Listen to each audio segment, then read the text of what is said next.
The FIVEAA Sports Show. Great job, Sammy. 10 degrees cooler today, a top of 33. Back up tomorrow to 37, 42 odd Friday, back to 21 by Sunday. The weather's like the AFL, up and down like a yo-yo, unpredictable, hard to read, harder to control. Timmy, welcome. Hello, Stephen. Good afternoon to you on this marvellous Wednesday. Marvellous. Absolutely marvellous. Great That word. was Richie, wasn't it? God, I miss him. Yeah, I think we all do. I miss the Nine commentary. I miss the theme. I miss everything about it, whether I'm on a boat or home or Christmas or hot, and it just comes on. It just gives you a sense of, God, cricket. I just Our game. don't know that anybody else was able to put any situation into such sense as Richie No. Benaud. He had an economy of words, and he let the pitchers do the main talking, Correct. and then he would put his inflection on it. He was brilliant. He was. And he was such a proper man. A gentleman. So when the 12th man came out and the like, He didn't like it. well, he didn't mind the humour. What he did say to Billy Birmingham was, could you just, maybe tune down on the swearing?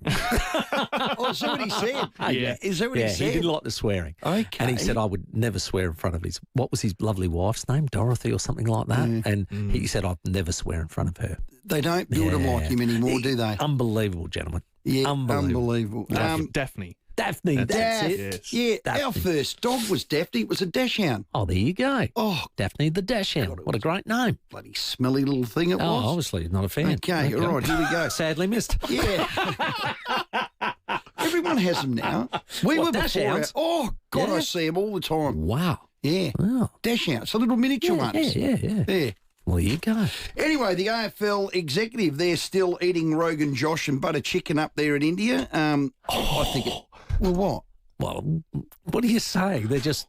what You're are saying they they got in their India? snouts in the trough. That's what you've been saying all along. No, I haven't. I've been inferring that. I haven't said that. You, But you just did. I think they're wasting their time and money, to be Okay. honest. But however, Port's president, David Koch, the architect of the Shanghai push, he had this to say on our 5AA Brekkie team with David and Will. Yeah, I reckon it is worth exploring. We've got to think differently. The traditionalists will say, like they did with us in China, oh, AFL won't take off in China or India. Well, duh, we all know that. But it's all about building cultural ties. It's all about building trade and commercial ties as well. And, that worked a treat for us. No one could have predicted COVID or the trade wars between China and Australia. But, those years really set us apart as a club and gave us a commercial niche. MG is still a byproduct of that, our major partner. I think it's terrific. Give it a go. See if anything comes off from it. If it doesn't, well, you've given it a shot. And I think that's the way we've got to think. Yeah, sorry, I missed one out, a dodgy Vindaloo.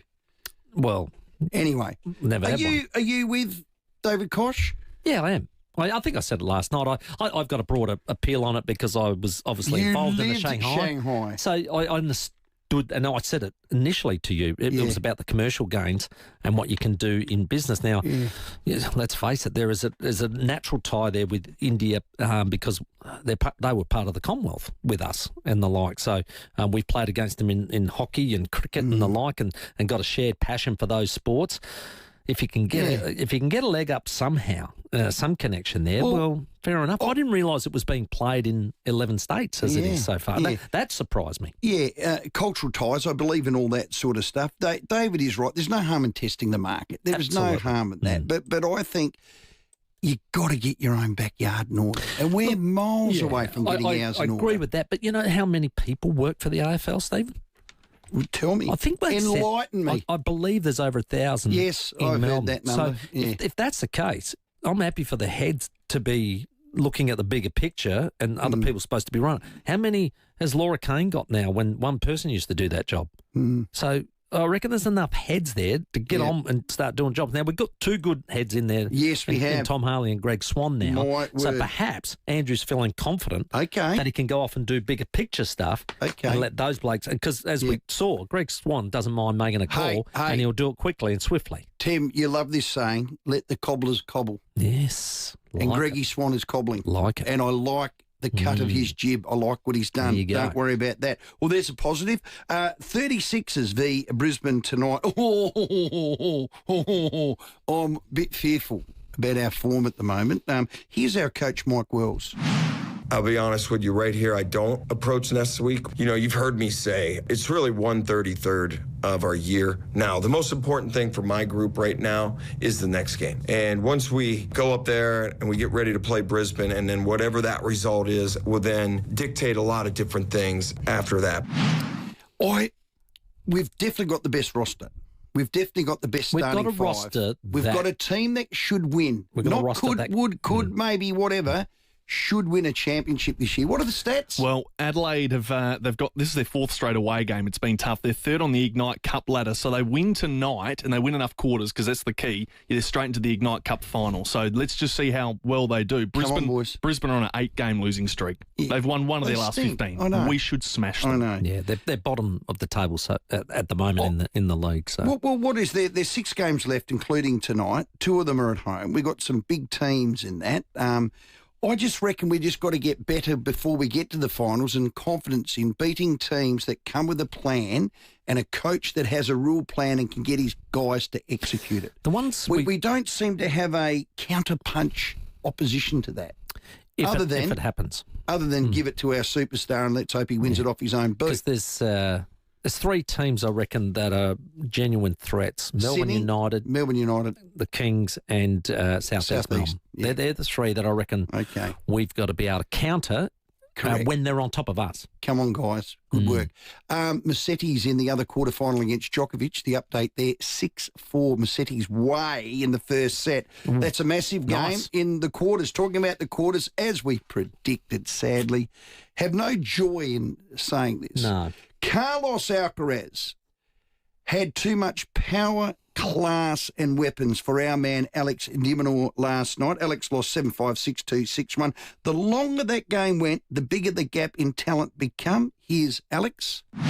It doesn't feel amazing, I'll tell you that. Yeah, you try, do the right things, you try, keep on improving, but when the results don't come, or the scoreline doesn't reflect those improvements, then of course you feel quite deflated, I would say. Yeah, Rory just fell asleep. I knew you were going with it. I knew you were going there. I love him, mate. He has a crack. But his tone was no different than the interview yesterday. Yeah, well, doesn't matter. He would be a good... Look, he had a crack. That first set, he was 3-0 down. Now, he fought back really well 7-5 to make it a really exciting first set. What I did like about that was 2 or 3 times he came to the net to sort of surprise Alcaraz.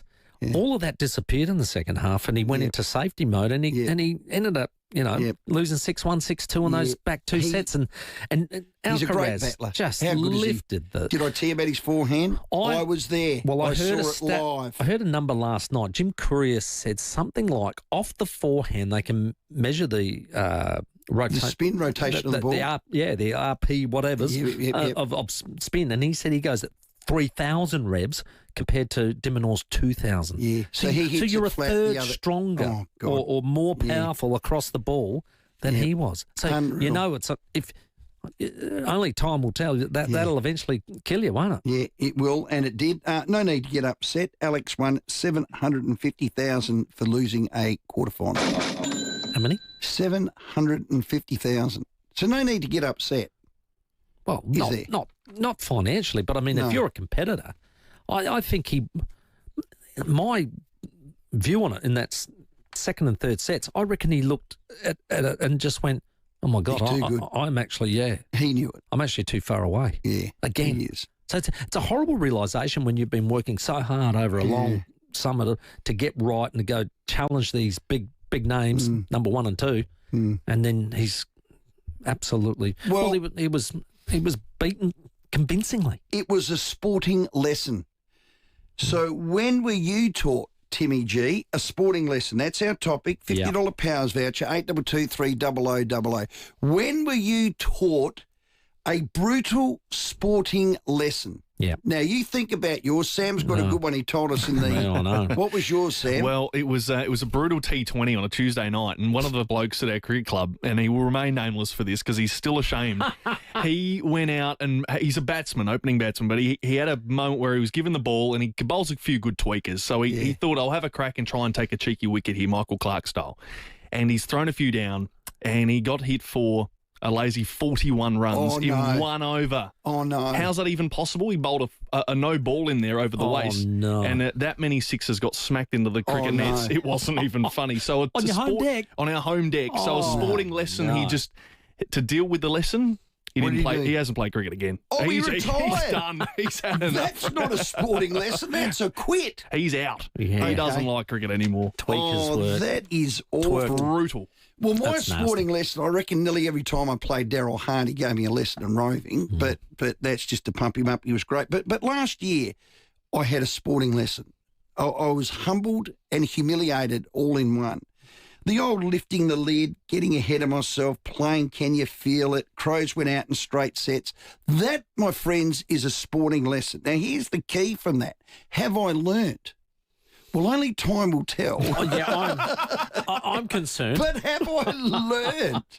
I got taught a sporting lesson, didn't I? Well, 25 years, I reckon you wouldn't have learnt that lesson. But let's hope in 2026 that miracles can happen. Might be my year. Might be your year to learn a lesson. When were you taught a sporting lesson? Get on the blower. Timmy, what was yours?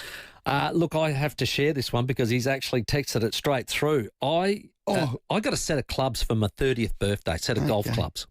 And they arrived at the club. And Paul Rizzonico grabbed them out and he said, graphite shafts, whip, look at the whip. Now, I knew nothing about any of that.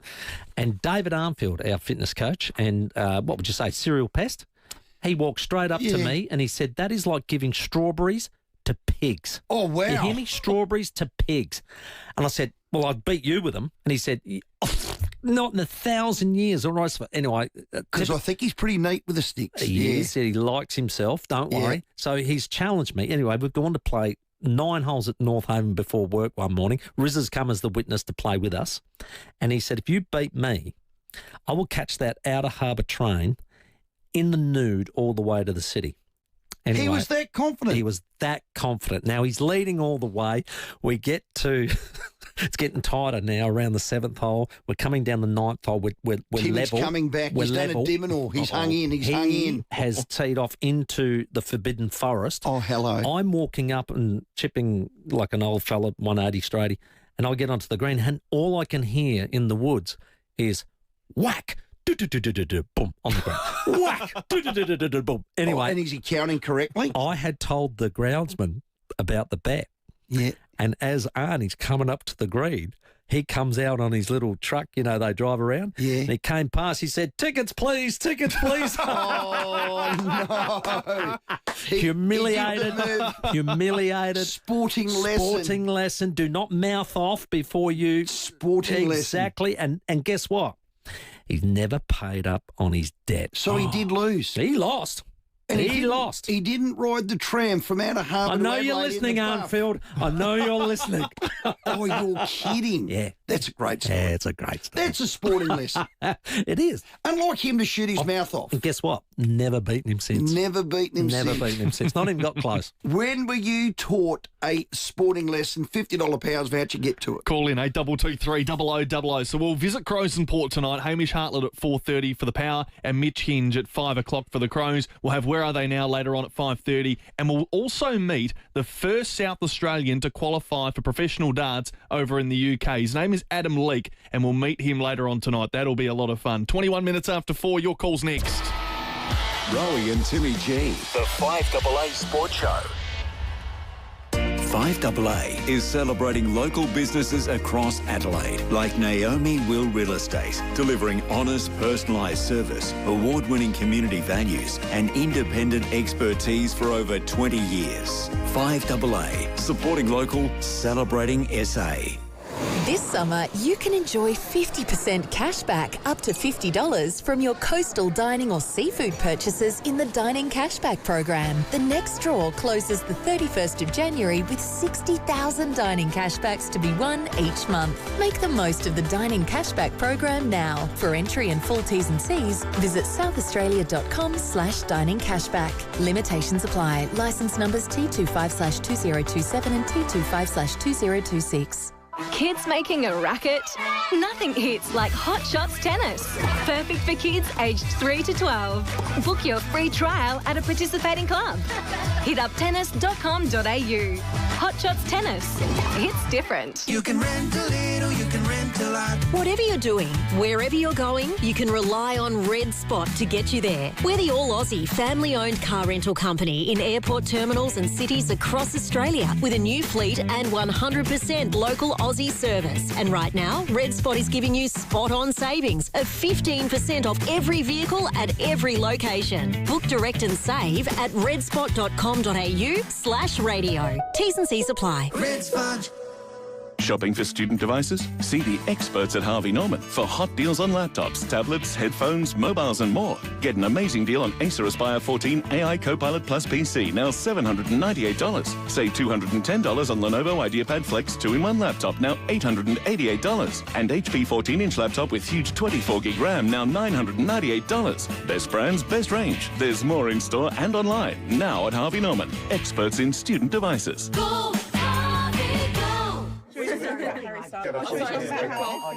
I'll get it. Dave, let me guess. Your power's out and you'd like to charge your phones. How did you know? Just lucky, I guess. Oh, and half the street is here doing the same. Come in, mate. Dave, you too. With Solar Power Direct Home Battery Storage, life goes on, even when the power's out. Now, who's up for a cuppa? Yes, please. solarpowerdirect.com.au. Planning your next holiday? The local travel experts at Spark Travel are just a phone call away. Reach out today for a chat and let's start planning your holiday together. Spark Travel, where the journey begins with a conversation. sparktravel.com.au. A year of roadside assistance is now included with eligible NRMA car insurance policies in South Australia, whether you're a new customer or an existing customer renewing your policy, because that's what a help company would do. Renew your eligible policy or get a quote today at nrma.com.au/SA roadside. SA risk addresses only. Excludes CTP and classic car insurance. Offer may be withdrawn at any time. Always read the PDS. PDS and TNDs available from NRMA Insurance. 12 months of everyday care roadside assistance provided by National Roads and Motorists Association Limited. Trading as NRMA. Separate and independent from NRMA Insurance. The 5AA Sports Show with Rowey and Timmy G. It's 24 after 4. We have Reds tickets, 36ers tickets. We have a $50 Pals voucher to give away. Lots to get involved with. We're asking the question, when were you taught a sporting lesson? 8223 0000 is our number. Let's check your traffic. Afternoon at Airbray. Got a police incident south at the bottom of the freeway. Really big delays outbound back past Glen Osmond Road and almost back to Fullerton Road. Give yourself some extra time if you've got to go that way. Elizabeth, the crash, Phillip Highway near Plagueford Boulevard and road closed in the city for the tour down under Packdown around Victoria Square for another year. Looking for a spacious SUV? Test drive the Geely Starray EMI Super Hybrid from $39,990 drive away plus $1,000 test drive bonus. Offer ends Jan 31. Conditions apply. Adelaide's most accurate traffic on 5AA.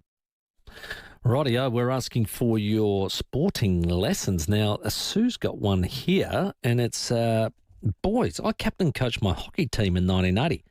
We were undefeated all season and celebrated our maiden premiership after the prelim final. Yep, you guessed it. We got walloped in the granny the following week. Oh, that hurts, Sue. That is nuts. Yeah. P.S. The following year, we were much more realistic and managed it then. Well done, Sue. But it's a nasty lesson when that does happen. Do you remember back in, I reckon it was 2021 when the Perth Grand Final was, the AFL Grand Final went to Perth. And there was a few past Port Adelaide players that decided to organise a trip to Perth for the grand final because they were so convinced after the quali that Port were going to go to the grand final that year. Do you remember that happening? No, I don't. Did they book a jet, did they? Yeah, they had that whole itinerary set and they lost the prelim. Gee, who were they? I need to find out the names, but a few past players that tried to arrange. That's a gee whiz. Wow, that's a sporting lesson. Well, they got taught a sporting lesson in the prelim. Yeah. By the Bulldogs. Yeah. Gee, that was nasty. I know. Hello there, Alex at Onkaparinga Hills. You got a sporting lesson? Yes, gents. How you doing this afternoon? Excellent, Alex. Excellent. Thanks for ringing. Good day. Thank you. When I was a young fella, for about 18 in my first year of senior footy in the River Murray Footy League, I had a decent leap on me. I'm about 6'3", so the coach put me in the ruck for a bit. I was playing for Mowbridge Redlegs against Tailem Ben. Right. And the older ruckman for Tailem allowed me to jump over him a couple of times, and then the third time I did it, I copped one square between the eyes, and I didn't jump over him after that. Yeah, there'll be a few of them. Yes. The old ruck contest, they were brutal, weren't they, back then? They were absolutely brutal. There's the famous one at the Crows in the first year where St Kilda absolutely walloped us at Moorabbin, and Rocket Maynard was the fifth opponent on Tony Lockett for this particular day. He was on about 14 goals. I think he had 20 in his eyes. And anyway, the first ball came down and Rocket tugged on the jumper, and after Lockett marked it and kicked his 14th, he turned to Rocket and he said, "See that stretcher there? If you want to be on it, don't go grabbing my jumper anymore." He was taught a sporting lesson before he was taught a sporting Smart lesson. Man. Another one that got a sporting lesson of sorts, Coco Gauff. She lost in straight sets and she was disappointed. She wears her heart in her sleeve. Yep. She took her frustration out in the locker room and she absolutely smashed her racket in the privacy of your locker room. Well, the broadcaster, in its wisdom, filmed it. Oh, Bill, well, they always have a camera, don't they? Yes, in they the do. corner. And look, you didn't have to show it because it's not a live cameraman in there. They've just got a camera in there. Now, I do know that all the players understand all that, but you would have thought they would have just hold said, that one back. let's just hold that one back. Here's Coco. Coco Gauff, who is usually so even-keeled. I feel like she's trying to walk away from the camera there. Yeah, I tried to go somewhere where there's no cameras. I have a thing with the broadcast. I feel like certain moments, the same thing happened to Irina after I played her final U.S. Open. I feel like they don't need to broadcast. Like I said, I don't try to do it on court in front of kids and things like that, but I do know I need to let out that emotion. I feel like at this tournament, the only private place we have is the locker room. And again, you don't like seeing them do it on the field or on the court because the kids can see it. She's in her locker room. So do we need to really see young athletes take their frustration out? Is there no such thing as privacy for a sports person? Is nothing sacrosanct, not even your own home or your own whatever. So I know they get paid good money, but I think a sport person has to have a place where they can be themselves without having to worry about a camera up their nose. Or is this just the sign of the times? I think it's a sign of the times, without a doubt. Is it right? I think no. I would choose not to show that. Yeah. And because of the very fact that what Coco said, I thought that I was... She didn't want kids to see her break a racket. I didn't want to see that, and the like. Yeah. So I do get that. I mean, I don't know about you, but especially when I was much younger, I've broken a racket through sheer frustration. Oh, God. And I mean broke it. I learned a sporting lesson. I had to fill in for the number one spot. I was playing the number one player, and I was winning, which I was a bit surprised at. But I was only 18, but I think my fitness was helping. Anyway, I was winning, and then he came back and we got to 5-5, and he said it was raining. He said, "Do you want to keep going? It's hard court. Yeah, keep going." I just wanted to finish it off, and it got to he got ahead, then I got back, and then we played a tiebreaker, and he won. I went up, I just looked at him, I shook him in the hand, I went out of the court, I grabbed my racket, and I just smashed it into the gutter as hard as I possibly could and kept smashing it until it was in splinters, until I heard my wife-to-be's voice come out of the Volkswagen. I said, "What are you doing, you idiot? You're getting that guy." It was too late. I had no racket left. No racket left. And everybody would have saw that. Yeah. And that sporting lesson that I learnt that day, because I didn't have another racket. That was it. Yep. Yeah. Couldn't Go play buy a new doubles. one. Well, I've got to quickly. It's 4:31. I know we're late. We're going to take your calls. Sporting lessons. James had one. He's about 12, 13 or 14. We were down there at Seaside at Henley, the famous club. We had lessons, all that. Anyway, he got beaten, and at the end of it, he just with frustration bounced it like aggressively. Yep. Because he lost, bounced it. He put a little crack. It was a head racket, very expensive. Yeah, It's yeah, $200 or something. He was 12, 13 or 14. I made him play the rest of that summer season with the crack in his racket. His coach said, "Oh, he can't. No, you got to learn not to be a chucker." His dad was a chucker, and it got him nowhere. Right. There you go. Sporting so lesson. you were trying to pass on a lesson that you had yet to learn. Which I still haven't learned. 8223 0000. When were you taught a sporting lesson? 4:30 headlines and Hamish Hartlett next. The 5AA Sports Show. Rowey and Timmy G.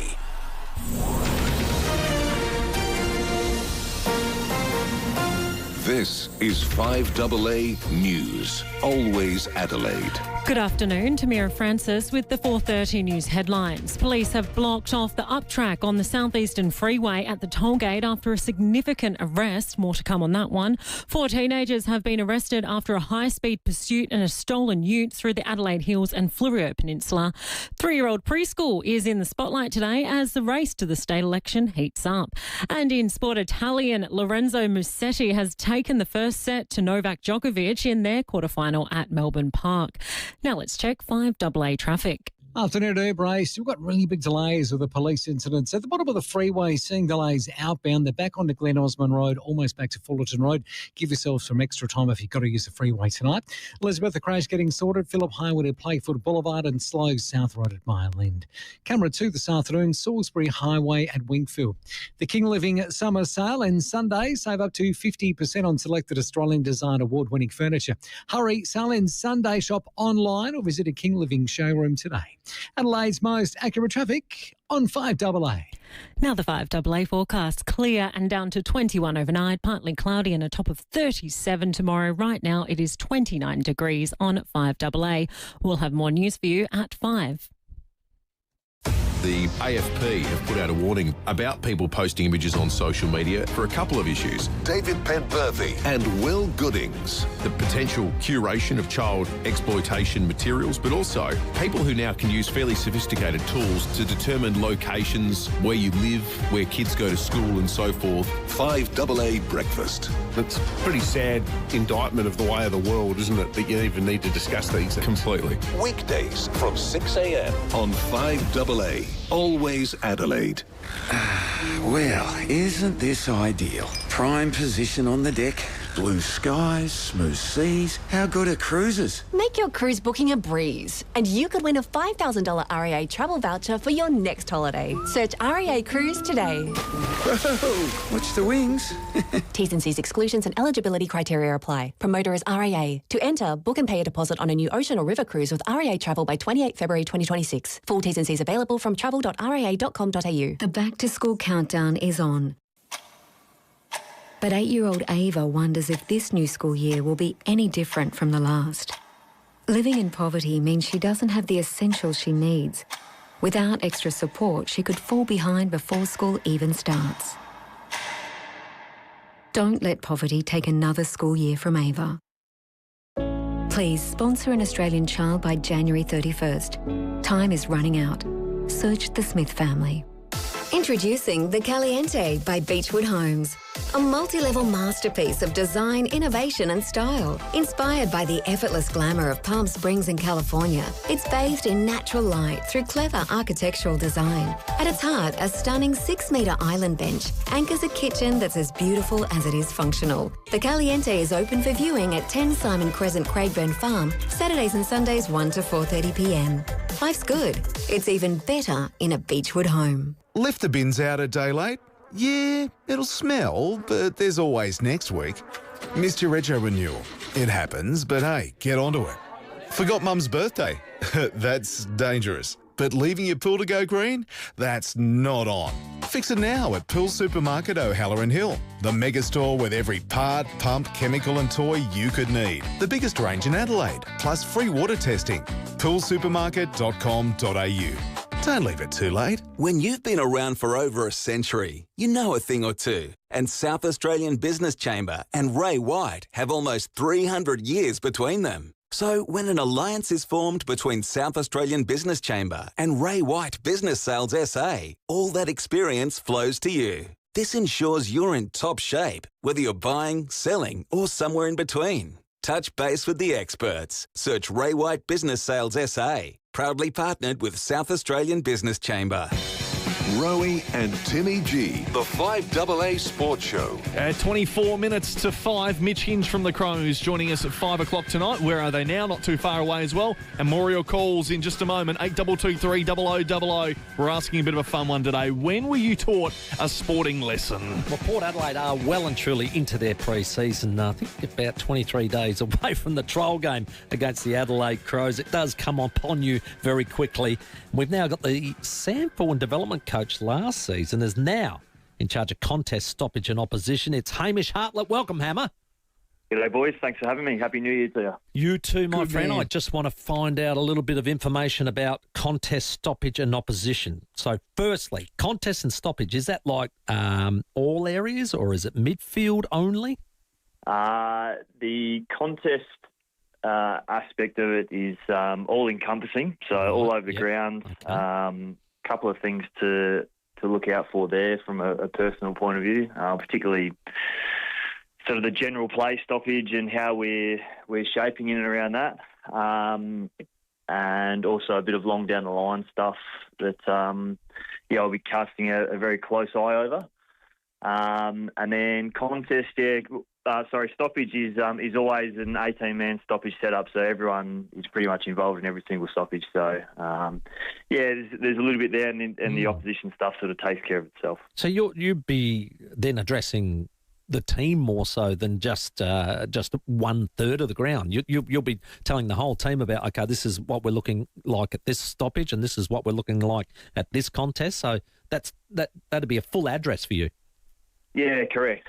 So working, pretty closely with all the other line groups. Obviously, Dewey and the stoppage guys, the midfielders in particular, are the guys that are involved in a majority of the stoppages. But then having a look at what's going on in front, around and behind the ball as well with Reva and Luke Webster as well. So, not specifically aligned to any one of the groups, but sort of having a bit of a look at all of them. I like it, mate. All care, no responsibility. Beautiful. That's it.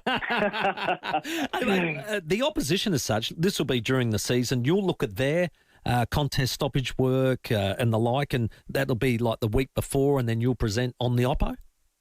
Yeah, that's correct. Yeah, so, having a look at what opposition teams are doing from a statistical point of view, having a look at the last couple of games that they've played prior to playing us, and just getting an understanding of how they're trying to play, whatever different little tactics and strategies that they're trying to implement throughout games, just making sure that we're all over that, and then presenting that information to the other coaches, and then to the boys a couple of days prior to games. Beautiful. We spoke to Connor Rosey last week, and he was up and about. Rowey asked him the question, what are we going to see? Are we going to see a bit of the same of Ken, or is it going to be a bit of Josh? What are we going to see? Will you see anything different? And this was his answer. I think there'll be some pretty noticeable changes round one when we line up in the way that we're going to play. As coaches, are you happy to sort of hear that what you're doing is filtering through? Yeah, absolutely. I think Kenny was at the helm, did a phenomenal job for a long period of time for us. But there's certainly been a sense of sort of freshness injected into the program in terms of the way we're doing things on field, and that comes from a great deal of knowledge that we've brought into the footy club through Lukey Webster and Dewey and Andy Collins and these guys that have brought their own ideas and flavour to our program, and Kari's certainly been open to listening to those guys and filtering their information through to his game plan. So there will definitely be some differences in the way we go about things. I think the most noticeable difference will come from the way we defend. We're going about our defensive mechanism slightly differently to what we've done in previous years. And then with ball in hand, the guys will have sort of a bit more freedom to play what's ahead of them rather than trying to force the ball into areas that they might not be able to. There will definitely be some differences to what we're doing this year. Hammer, I know every team's different, what they throw at you, but I'm interested in the structuring up around the contest stoppage and when you say the oppo as a principle. So are you a half forward up type of coach, how you want to set up, or you like to get an extra to a stoppage, or you're going to even the numbers? I know you're not going to share too much, but just as a principle? Tell him nothing. Yeah, look, we've got a stock sort of set up with the way we go about it, and like that'll all come to a head over the next few weeks. Like I don't think we're going to be hiding too much with the way we go about things in the pre-season games. But then, like as all clubs and teams need to do, like there are some little adaptations that you need to make from week to week based on, strength of the opposition. So, if we feel like from week to week that we might be able to get more of an advantage at stoppage by putting an extra forward in there, then we'll do that. If we feel like we're going to be better off playing 6 forwards ahead of the footy, then we'll do that. So you do need to be able to adapt, but we'll go in with the stock sort of set up over the next few weeks and see where that lands. And then, again, like we are open and flexible to a little bit of change, in the early part of the season if we need to. So. Yeah, okay. Again, another in-principle type of question. How important are ruck to how you want to set up? How important is it to get ruck dominance, certainly in the centre square and with these ruck rule changes? I mean, on the ground, you've got the coverage, Butters, Rowey, Horne-Francis. All three of them can run forward a stoppage, which is a weapon. How's that looking with the ruck stocks? Yeah, like clearly the change to the ruck rule this year with the centre bounce stuff, has not necessarily thrown a cat amongst the pigeons, but, it brings all of our ruckmen into play. Like Ivan and Sweetie have got exceptional sort of vertical leaps on them. So all of a sudden, the rucks are a bit harder to split this year, which is a good problem to have. And clearly for our midfielders, we want, our rucks and mids to have a great connection. So the guys will figure that out again over the next few weeks. In terms of like, the players that we've got at ground level that are great at running one way, we almost, and we need to stray away from that way of thinking. Like we need our boys to be running both ways. And I think Kari and Dewey have made that very clear to our boys that, you got to buy into defence just as much as you're buying into offence. So I think that'll be another little shift in mindset this year too. Hard to analyse when you haven't played anyone. So how do you go about that as a challenge, Hammer? Because you're new, it's a new role for you. You've got a new team. You're playing against each other. On the 20th of Feb, you're playing the Crows. These trial games are going to be bloody important to you, aren't they? Yeah, they will. And this time of year, I think every club probably thinks that they're flying. And we're no different. We're confident in what we've been able to achieve on track so far. But, the real test does come when you play against an opposition who they're going to throw some different things at you. So, we've done a little bit of match sim at training over the last 2 or 3 weeks. We'll keep building that in the coming month or so until we get to games. But really, we won't have a proper understanding of where we're at until we play a different opposition. Yeah. All we can really rely on at the moment is what we're educating and training in the breakdown stuff coming out in the match play that we're doing. And at the moment, we're certainly seeing signs of that. In some of that match play, Mitch Georgiades was at a centre square ball up and cleared it. Was that your call to get him in there? What's going on? I can't lay claim to that one. That was one of Kari's little moves. I think, with Mitchell's physical prowess, with his speed and his power around the contest, Kari was just keen to see what that looked like at centre bounce. Break glass also in emergency, eh? Yeah, possibly one of those little situations. But we do feel like we've got a little bit of flexibility around those types of players. Like we saw Miles, Connor be able to flick in and out of the centre bounce, and at half back, Horny and Butsy probably up forward a little bit more. But it was an interesting one. He did all right in there, Mitchie. So I think it's just good for him to get around a bit more contest stuff as well, from a sort of personal development perspective. We've got some SSP spots, and I know there's a few lads there.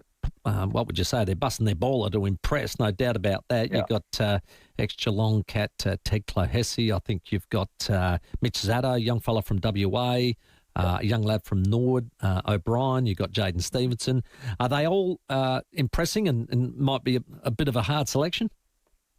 Yeah, they're going really well. Obviously, Ted is new to the program today for us, so he'd come over to South Australia to play some footy for Woodville West Torrens, and we sort of thought, well, He's played 12 games of AFL footy over the last couple of years at Geelong, who are clearly a very, very successful organisation. So he can obviously play the game. So we'll have a bit of a look at him over the next 3 or 4 weeks.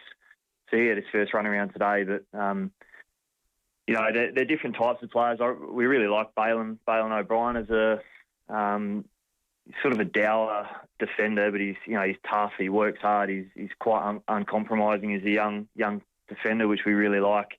Obviously, we know the talent and the footy IQ that Jaden Stevenson's bringing to the fore. And Mitchie Zaddo, he's a guy that not many would have heard of. He's only been playing footy for the last few years, but, yeah, really hard and tough around the contest. And he's got some craft as a small forward as well. He kicked a couple of goals in match sim the other day, finished off really nicely in front of goal. So they're all doing really well, putting their best foot forward, and I'm glad I don't have to make that decision in a few weeks' time. So we'll see where it all ends. Good luck to all the lads there. The Crows trial on the 20th of Feb, it's slightly different to what has happened in previous years. Only the 4 quarters and 25 players.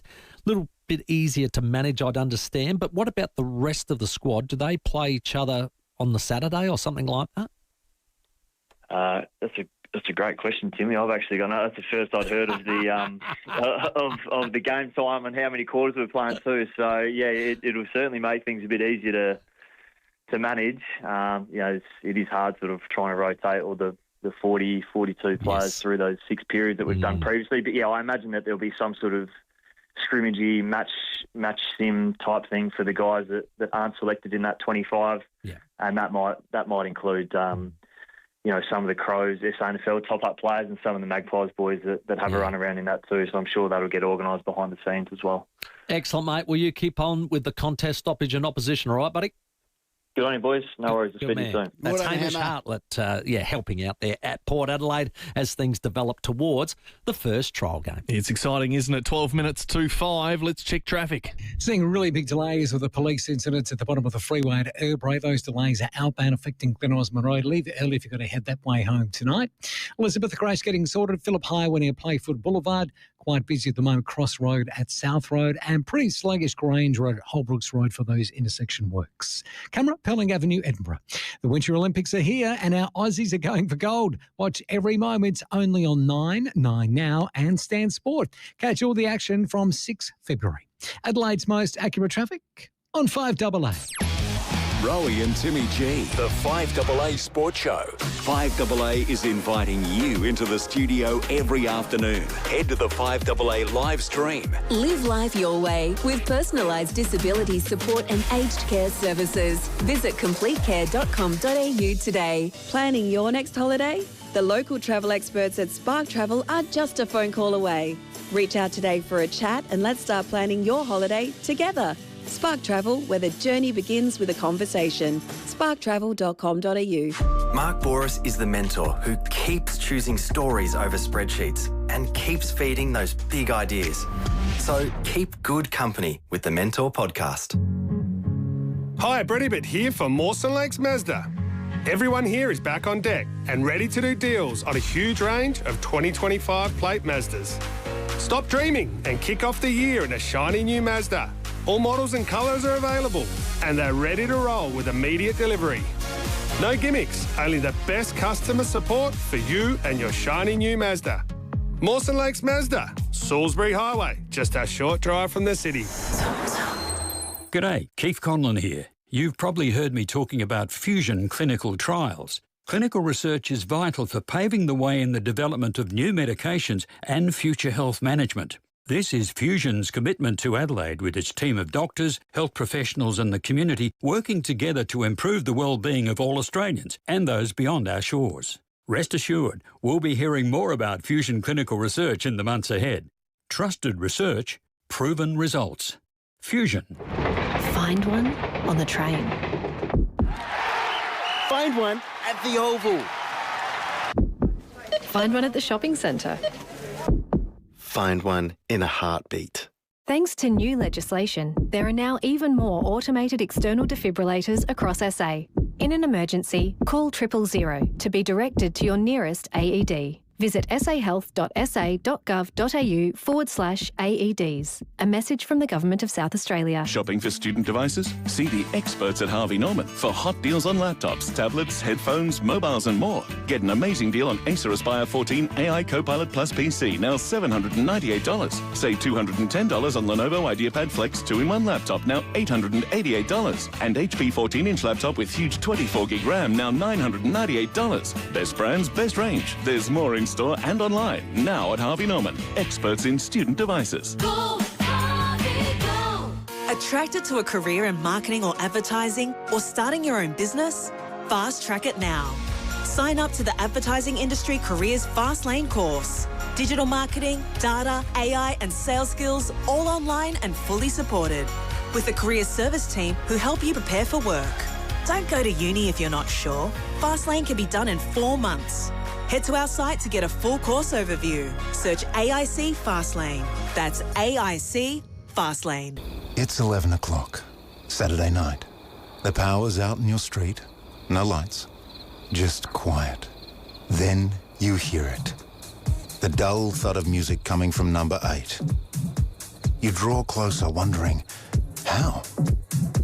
The door opens. You're invited in.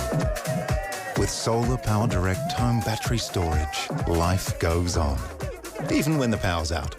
solarpowerdirect.com.au. The 5AA Sports Show with Rowey and Timmy G.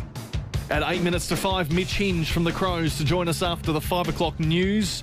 82230000 as well. Call in, be a part of the show. We're asking, when were you taught a sporting lesson? I tell you what, Novak Djokovic is being handed one at the moment by Lorenzo Musetti. The Italian is up 2-0 now, and a medical timeout for Novak as he deals with a blister on his foot, which looks a bit nasty. 6'4", 6'3" at the moment. It's right on the ball of his foot, and it's a significant blister. It's not just it's a nasty one. A little one. It's taken the whole of the ball. They is popped a it blister. and I heard it from here. Yeah, It's a great call. It's a nasty one. But look, I think he's tough. It's hard to move when you get older, and you've noticed that he's just started to, maybe slow down that little bit, and it doesn't take much, does it? Because I was saying to you earlier, he for so long almost looked robotic because of his was ability so good to get around the court and to always return Never had things. an unforced error. No, and he made about 3 in that last game. He must absolutely love the game to keep playing and letting young lads like he this. don't have to prove anything else, does he? God, he's one of the greats.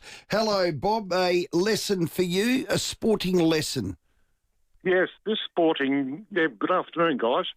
This sporting lesson was Timmy Geneva taught me a lesson. Oh, dear. I hope it was... It would have been 30, 35 years ago. Oh, right. You were playing tennis for Royal Park. Oh, gee, yeah. No, Bob, that period, I was 18 to 20. Yeah. I played for 3 years. I was 18, 19, 20. Yeah, I was pretty young. Yeah, well, I was 15 years older, I think. Yeah, right. Anyway, played you in the singles. 40-degree day. First couple of games, fairly even. I said to myself, this is going to come down to fitness. Anyway, you ended up winning every game from then on. Won the set. Next day, I look in the Sunday Mail. Port's pre-season training. The fittest players out there, so-and-so, so-and-so, Tim Geneva. Yeah, Bob, that's the only thing I could rely on to tell you the truth, Bob. That's a lesson. Bob, that's a lesson.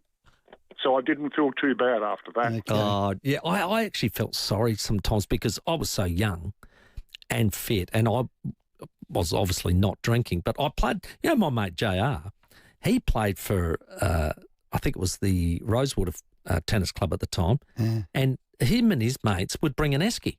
And they would sit the esky alongside the court and have a few tubes in between and the like and the rest of it. And, of course, I'm running around, at 20 years of age, as fit as I've ever been. And he used to say it was just annoying because in the end we just gave up because we wanted to get back to the esky. He's a man after my own heart, right, JR? Legendary. And fair enough. Sporting lessons, there's a couple here. Sporting stories, lessons. Unknown to me was on a poised 99 Oh, can you read that? He was poised on 99 in my maiden game for Adelaide University cricket team. I was sent out a message to go for the bash as we were declaring in 2 overs. So, totally out of character, played my shot. It was a big whoosh, and then Matt missed it, clean bowled. When I got back, I was told I was on 99. I hadn't been counting. Someone didn't do me a favour, so his lesson was listen to yourself. Oh, that is tragic. Is a good too. lesson. And it's a good point. There's no name to it. Please give us your name, because they came back and said, well, he they did the team thing, and next minute, bang. Wait for one more run. Then put the message out, go for the slog. Yeah. Well, maybe they didn't know either. Look at the scorebook. Yeah, that's true. Maybe he was 99 of 320 balls and they just didn't trust him to get there. Hang on. Maybe they didn't like you. Maybe that's true. They wanted to burn him. Have your say. When did you get taught a sporting lesson? 822 300 00. And our 36ers, they're in action tonight in the Ignite Cup. Their 4th straight away game. Come on, boys. They're up in Brisbane. But today, we want to give you a chance to get to our Saturday night home game. It'll be good to have them back finally. We have a double pass to give away. They tip off at 5 o'clock Saturday against the South East Melbourne Phoenix. These are 2 finals contenders. So if you want to go, we've got your tickets right now. Call in 822 0055. A double pass up for grabs. News time. Rowey and Timmy G, the 5AA Sports Show. Drake's, your Aussie family-owned supermarket, has free socks featuring your favourite characters and TV shows, available in store for a limited time. For every $60 you spend, choose from Seinfeld, Friends, Batman, Superman, Looney Tunes, Flintstones, Big Bang Theory and more. Great for gifts or collect all 18 for yourself, but you'll need to be quick. Exclusive to Drake's and while stocks last. Drake's, ingredients for every sock day. It all started in the back shed. Maybe it started early or late. Either way, the Olympic Industry sale means there's no need to wait. With big savings on our entire range of SA-engineered sheds, garages, carports and verandas, you can afford to start something big, tough or tasty in your own backyard. Start something with the Olympic Industry sale. On now. So you live on the gazillionth floor of an apartment building, and you were told no flies up here, mate. Guess what? They're wrong. Flies, mozzies, and even birds. How do you keep them out? How do you keep your pets in? Phantom Screens, that's how. Phantom Screens have retractable screen solutions for almost any situation. Single doors, sliding doors, stackers, you name it. Keep the creepy crawlies out and let the fresh air in. phantomscreens.com.au. Phantom Screens. Now you see it. Now you don't. G'day, Flipper. What's up? The little one doing freestyle through the breakers? Yeah, that's my kid. What do you mean he's making you look bad? Sorry, mate. He's a state swim kid. For over 50 years, State Swim has built stronger, safer swimmers through trusted teachers and proven programs. Become a State Swim kid. Visit stateswim.com.au. A smashed or damaged windscreen can happen in a heartbeat, but it does get worse if you don't go to your local Complete Windscreens to get it fixed. You could be waiting weeks, and look, that's not on. Complete Windscreens has windscreens and glass for all makes and models in stock right now, with 15 technicians standing by to get you back on the road. You don't need to wait. Tell your insurance company you want Complete Windscreens on the job. CompleteWindscreens.com.au. Look for the big red koala. Cunard's triple onboard spend sale is on now with Phil Hoffman Travel. Sail in timeless elegance on board a Cunard Queen and discover iconic destinations across the Mediterranean, Europe, Alaska and beyond. Receive up to US $1,490 onboard spend per couple to use on indulgent dining, spa treatments, shore excursions and more. Offer ends 30th of March. Phil Hoffman Travel voted Australia's most outstanding travel agency in 2025. Visit pht.com.au. Local news and information first. This is 5AA News. Always Adelaide. Clear and down to 21 overnight, partly cloudy and a top of 37 tomorrow. Good evening with the 5 o'clock news. I'm Tamira Francis. A 25-year-old male will face court tomorrow in relation to an armed robbery at Woodville North. Police arrested the local man at Woodville Gardens house today following investigations into the incident at a service station on Hanson Road in the early hours of Tuesday morning. He's been refused bail and will front court charge with aggravated robbery and breach of bail. The uptrack of the Southeastern Freeway at the tollgate is blocked off. This comes as police arrested a 27-year-old Victorian man on the freeway following a serious assault at Netley this afternoon. At about 1:30pm, emergency services were called to Marion Road after reports a man had been stabbed. When police arrived, they located a 32-year-old man with stab wounds to his leg. He was rushed to hospital with non-life-threatening injuries. When the victim arrived at Royal Adelaide Hospital, the Victorian man attempted to enter the ambulance armed with a knife and making threats. The suspect fled the scene in a white Porsche Macan, which was tracked to the Southeastern Freeway at Mount Osmond. The suspect was arrested without further incident after the vehicle was found stopped on the side of the road. Police believe this is not a random incident and that the parties are known to each other. Currently, the suspect and victim are not cooperating with authorities. Earlier, 4 teenagers were arrested after a high-speed pursuit in a stolen ute through the Adelaide Hills and Fleurieu Peninsula. A 14-year-old girl and 3 16-year-old boys have now been charged with stealing a motor vehicle and will face court at a later date. Fireys are battling a blaze on the Fleurieu Peninsula and a smoke warning issue has been made by the CFS for locals around the Goolwa South due to a house fire on Jumbuk Road. The cause of the fire is yet to be determined. 3-year-old preschool is in the spotlight today. The Malinauskas government's new program is officially being rolled out alongside a pre-election promise to build more centres. Another 8 located across the metro area will be delivered by 2029. The Premier says it's imperative to think long-term. If we're thinking about the future and genuinely committed to do something about it, that we don't put all of our effort and energy only worrying about policy that speaks to a sense of immediacy, that we actually have policy that sets us up for the long term. And that's exactly what this is. While the Mayor of Port Adelaide Enfield Council, Claire Bone, has announced she'll be running as a candidate for the seat of Port Adelaide as an independent at the state election. The Nationals are expected to nominate their candidate tomorrow at an announcement at Parliament House. And the opposition is blaming reckless government spending for today's inflation hike. The headline annual inflation increased from 3.4 to 3.8% in December, fueling speculation of an interest rate rise.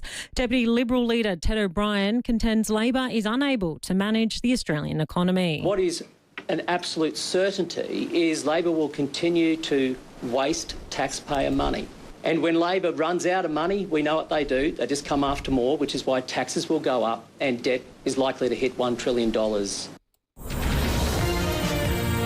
Now turning to 5AA Sport.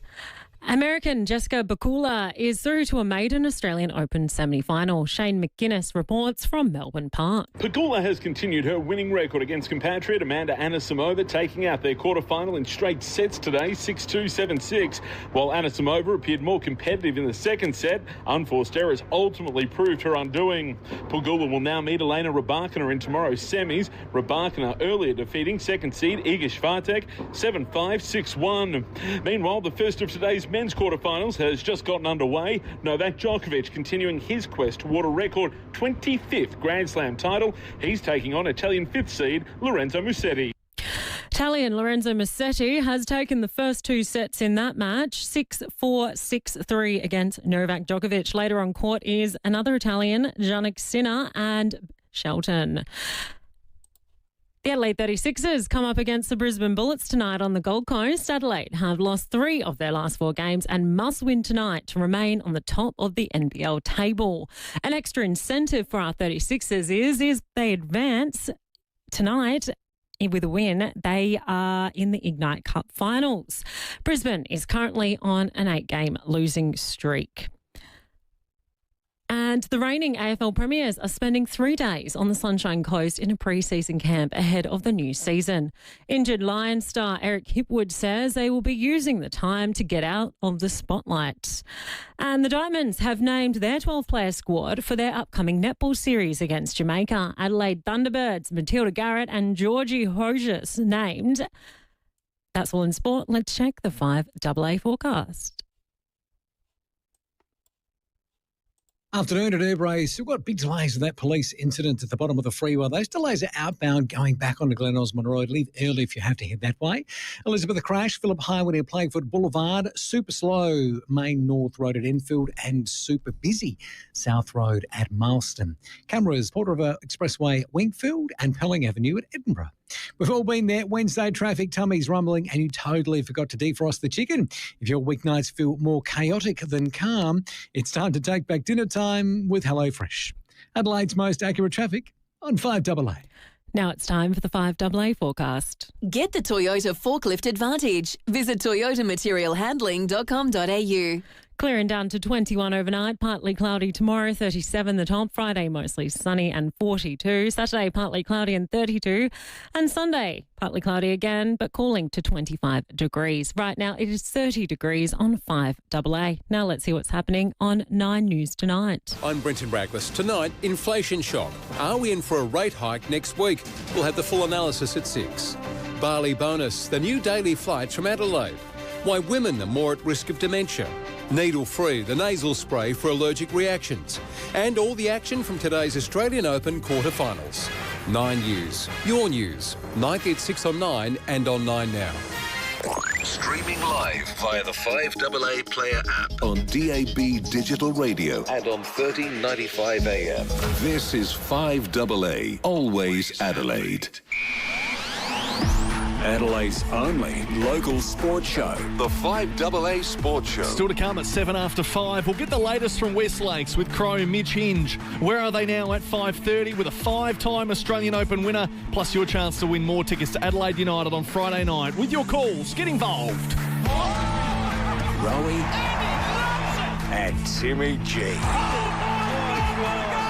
The 5AA Sports Show.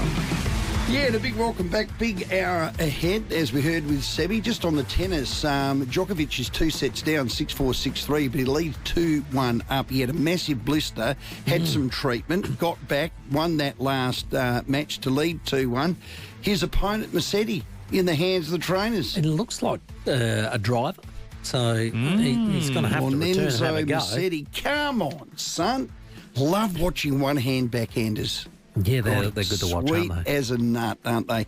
Hey, Crows, by all reports, are flying, a bit like our next guest. It is Mitch Hinge. Mitch, welcome. Man, thanks for having me. It's exciting to be a part of the day today. Oh, good man. Thank you. It is. Well, I hope it truly is. How have you rated the team's pre-season to date? Geez, I'd honestly be quite bullish on how the boys have been going. It's been a tough one. It's been pretty solid with Macca, our new man, and we've been putting in the work. So it's really exciting. I think there's been a few boys that have shot up, and I think there's going to be a bit of that natural growth, and Cowlight Cheese looking sensational. So it's really, really exciting, boys. Yeah, Macca, how's he going? No Burjo, that's a big change. He's got all the intellectual properties and the program set. He's just got to carry it out, but he's got a different style to Burjo. Burjo got inside your heads, didn't he? I think he got inside of everyone's heads. Everyone's still talking about him, and okay. We love Burjo. He was an absolute ripper. But Mac has been really, really good, to be honest. I've been really enjoying him. I've worked pretty closely with him myself, and on a few little different things that I can tweak and improve myself. So he's been terrific. It's been solid. We've had a couple of pretty solid sessions with him. He's shown no prisoners, but he's been really, really good. Okay, so let's tick the fitness box. Now it's the playing box. What will we see differently? What have you been working on as a group? Is it trying to tidy up defence, getting the midfield with a bit more power? What is it, Mitch? Yeah, as you know, Rowey, there's always things we can look at and improving, and there's obviously that constant improvement we want to have. I guess probably one big thing is we're definitely looking to increase and accelerate our ball use. Probably maybe not accelerate's the right term, but just being a little bit more potent with the ball and how we can use that to hopefully damage a few more games and restrict opposition as well. You can restrict the oppo with ball in hand, and we've been working pretty hard on things like that. Because it looked like a very significant change over the pre-season last year. This time last year, watching your first trial, it was like, wow, this is a real game plan that's come together quite well. Do you feel like there's only been tweaks to that? Yeah, I think we don't want to do anything too dramatic. I think, obviously, we made some really big strides last year and where we wanted to be and where we want to go. And, obviously the last two games didn't necessarily go how we would have liked. We've still got to take plenty of positives throughout the season. And, as I talked about, there's still a few things that we've got to tweak and look to get better. Well, I mean, at the end of the day, every other team's looking to improve and get better. And I'm sure, as we've done in past seasons, about the best teams in the competition and what they do well and where we can improve, people are probably doing that on us as well. So, we know that we can't stop, and we've just got to focus on how we can be the best team we can be, and little things like that are constantly, we're just trying to improve. This time last year, you had Alex Neil-Bullen, who came across and appeared to make a significant impact on the club and just in the way he went about it himself. Is Callum Archie having a similar impact? Yeah, I've really, really enjoyed having Carl around, to be honest. I was privileged enough to spend a year with him in Brisbane, so I knew him a little bit then. And I guess probably what happens, I think the biggest thing from when you get these guys from, successful and, well-oiled organisations is they bring that wealth of experience and that knowledge. And, Carl's no exception. He's an absolute beauty of a bloke. Love spending time with him. And he just has those little nuggets of gold, I think, that can, help us just elevate or just focus on a few different things. I think when you spend so much time in, a footy club or any kind of organisation, you can probably have little blind spots here and there. So that bit of injection from him has been really, really good. And there's obviously, been some other injections as well, which has been nice. So, I'm really, really excited for what he's going to produce this year. It's going to be a real watch for me to see how you squeeze them all in that forward line. You got Keesey, Alex Neil-Bullen, you now got Archie, there's Tex, obviously Thilthorpe commands a spot, Fogarty, you've got all your other midfielders that rotate through there. There's some potency there, Mitch. I haven't even mentioned Rochelle and Rankin. Yeah, Rowey, I completely agree. It's probably it'd be a tough job. I'm very glad it's not mine, but you probably also miss Pedler as well, who's having an absolute stellar pre-season. So, mate, I know there's going to be it's going to be a hard one to fit, and we wouldn't want it any other way, obviously, but there's probably going to be, there's going to have to be some unlucky guys all around the field. Come round one and come pre-season, that are probably going to be slightly unlucky, but I guess that's the nature of the organisation and, probably the nature of the AFL and an organisation that really wants to, be pointing down the pointy end. There's always going to be stiff guys and it's only going to help us continue to grow. So we'll see how that one plans out. Sadly, with footy, there's injuries. There's luck involved with all of that. Dan Curtin, unfortunately, has injured himself. How's he been post-op? Yeah, he's come into the club the last couple of days. We've seen a little bit of him, and he's a pretty infectious young kid. He's an absolute ripper. He comes in with a smile, and he definitely has an impact on the group. Albeit he's only 20 years old, and it is really, really sad for him. He's sad for him as a mate. It's sad for him as a teammate. But he's such a quality guy. I've got no issues with him. And I just know he's going to bounce back really, really strongly. He's always been someone to how he can improve his game. And we've seen it with Filthy. I feel like I've had a bit of a career like that. And you can probably look at it two ways. You can dwell on it, which there's probably a little bit of time for. But as soon as you move past that, it's how can I improve and what role can I play to help the boys out to be the best team we can be. So that's probably where that sits with me. Just live as it happens, we'll just break in. Mitch, Djokovic has just won the quarterfinal because his opponent, Mercedes, just pulled out. Retired. Oh, wow. Hurt. Wow. He was all over him like a bad rash. Well, that's a big one. Bad news, but apologies for that break in transmission, Mitch. Mitch was interested. Yeah, it sounded like it. I've been following the tennis. Don't worry about that. Hey, Mitch, what about yourself? I mean, you have played quite a few positions for the Adelaide Crows. Who are you training with? Which third?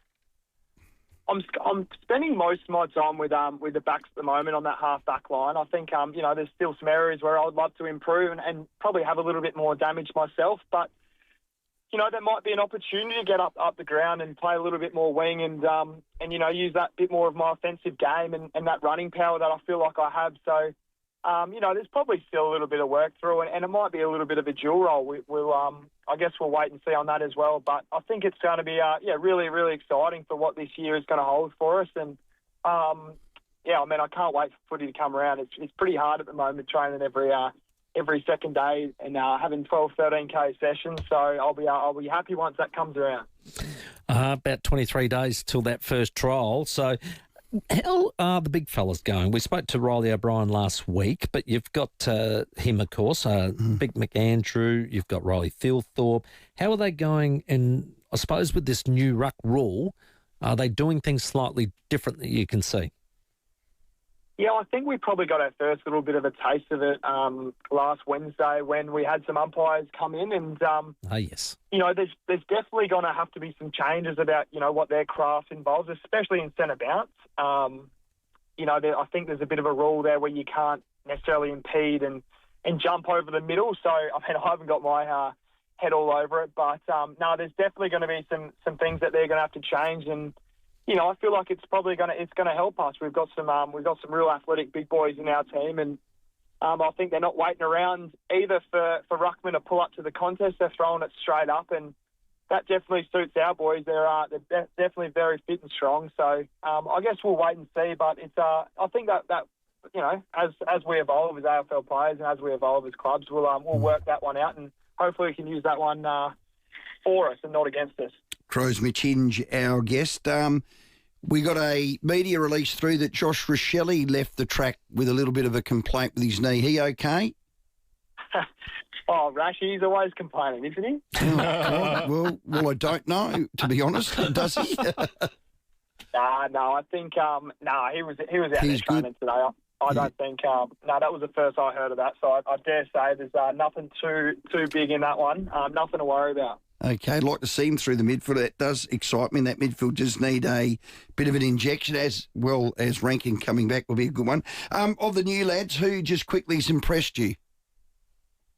Geez, both those younger boys, Ludovic and Marshy, they've both showed plenty of promise. Actually, it's really, really exciting. They're probably, they're definitely a little bit more slight. They've got a bit of a development in front of them, but just the way they move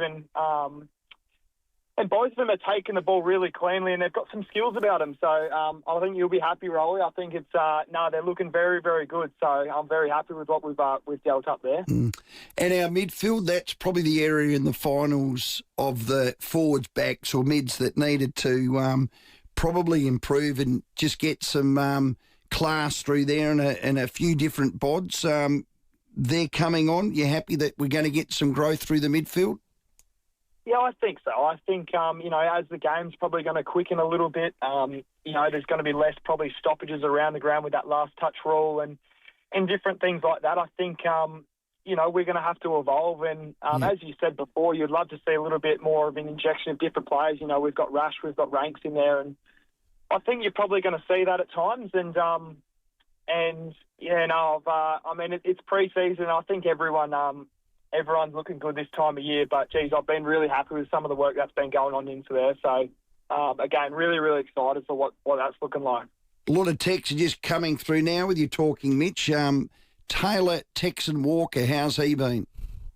Big Texan, he's moving well actually. Good. He does surprise me. He's he's getting on there, and he doesn't seem to be slowing down anytime soon. He's big and strong, and he's commanding as ever. So.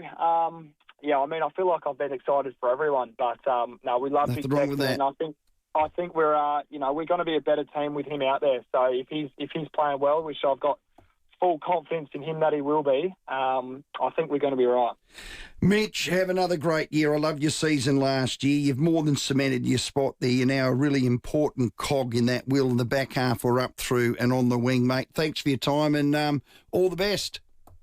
Thanks, man. Keep enjoying the tennis. Well done, Mitch. Cheers there, Mitch. 20th of Feb, Crows v Port at Albion. We'll be down there calling that. That's not far away. And just repeating that news again. Novak Djokovic goes through to a semi-final. Now. He's going to play the winner of Sinner and Shelton there. So Okay, so I, in the break there, just asked Sam Tugwell to look up because his Australian record is frightening. Australian Open record is frightening, but he now is into another semi. How many times has he reached it out of the attempts? So he's had 21 cracks at the Australian Open, 13th semi-final. Oh, my God. This is the 7th time in a row he's made it to the semi-final stage. However, he has lost his last 2 years in the semi-finals. So the 25 campaign and the 2024 campaign both been losses. This is interesting. This is how it played out as Musetti retired on Channel 9. 15. That's it. Can you believe it? Absolutely devastating. Ladies and gentlemen. Well, Lorenzo Musetti.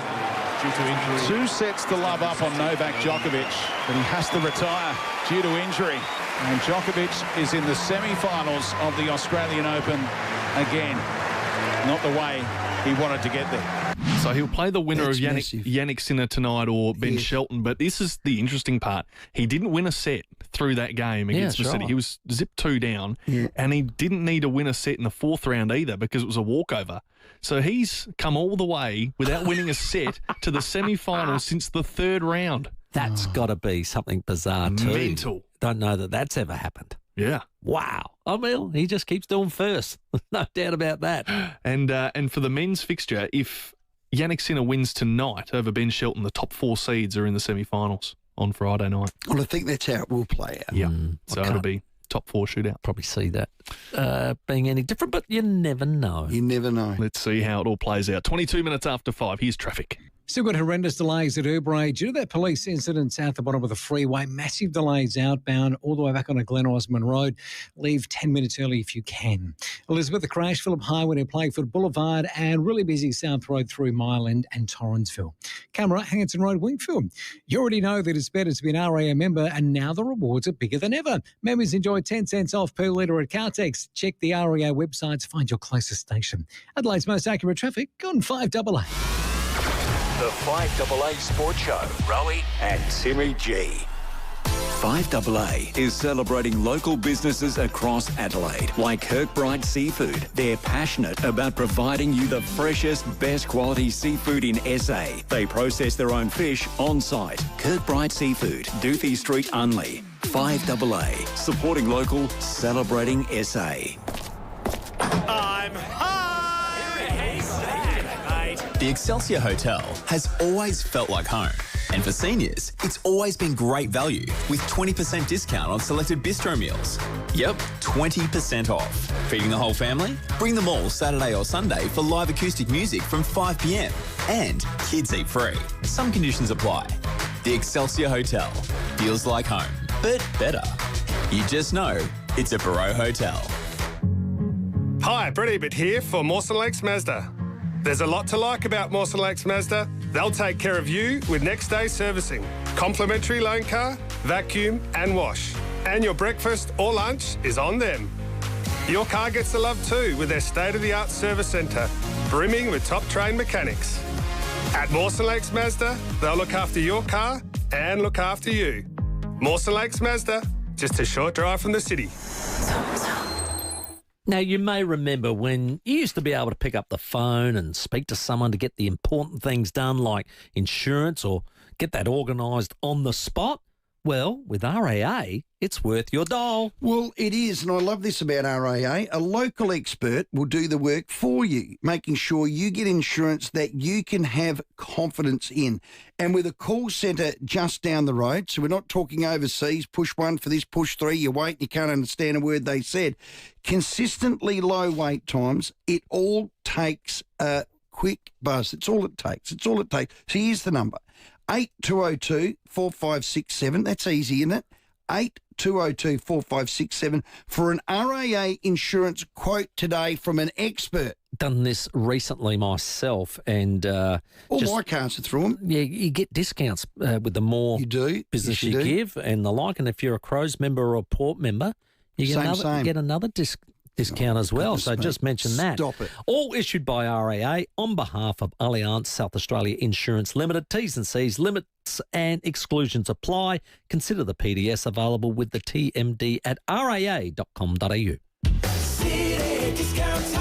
Get saving now with City Discount Tyres. We're offering great deals on the world's top brands in tyres, wheels, suspension and parts. Suitable for four-wheel drives, SUVs and passenger cars, including Falcon, Michelin, Pirelli, Kumho, Hankook and many more.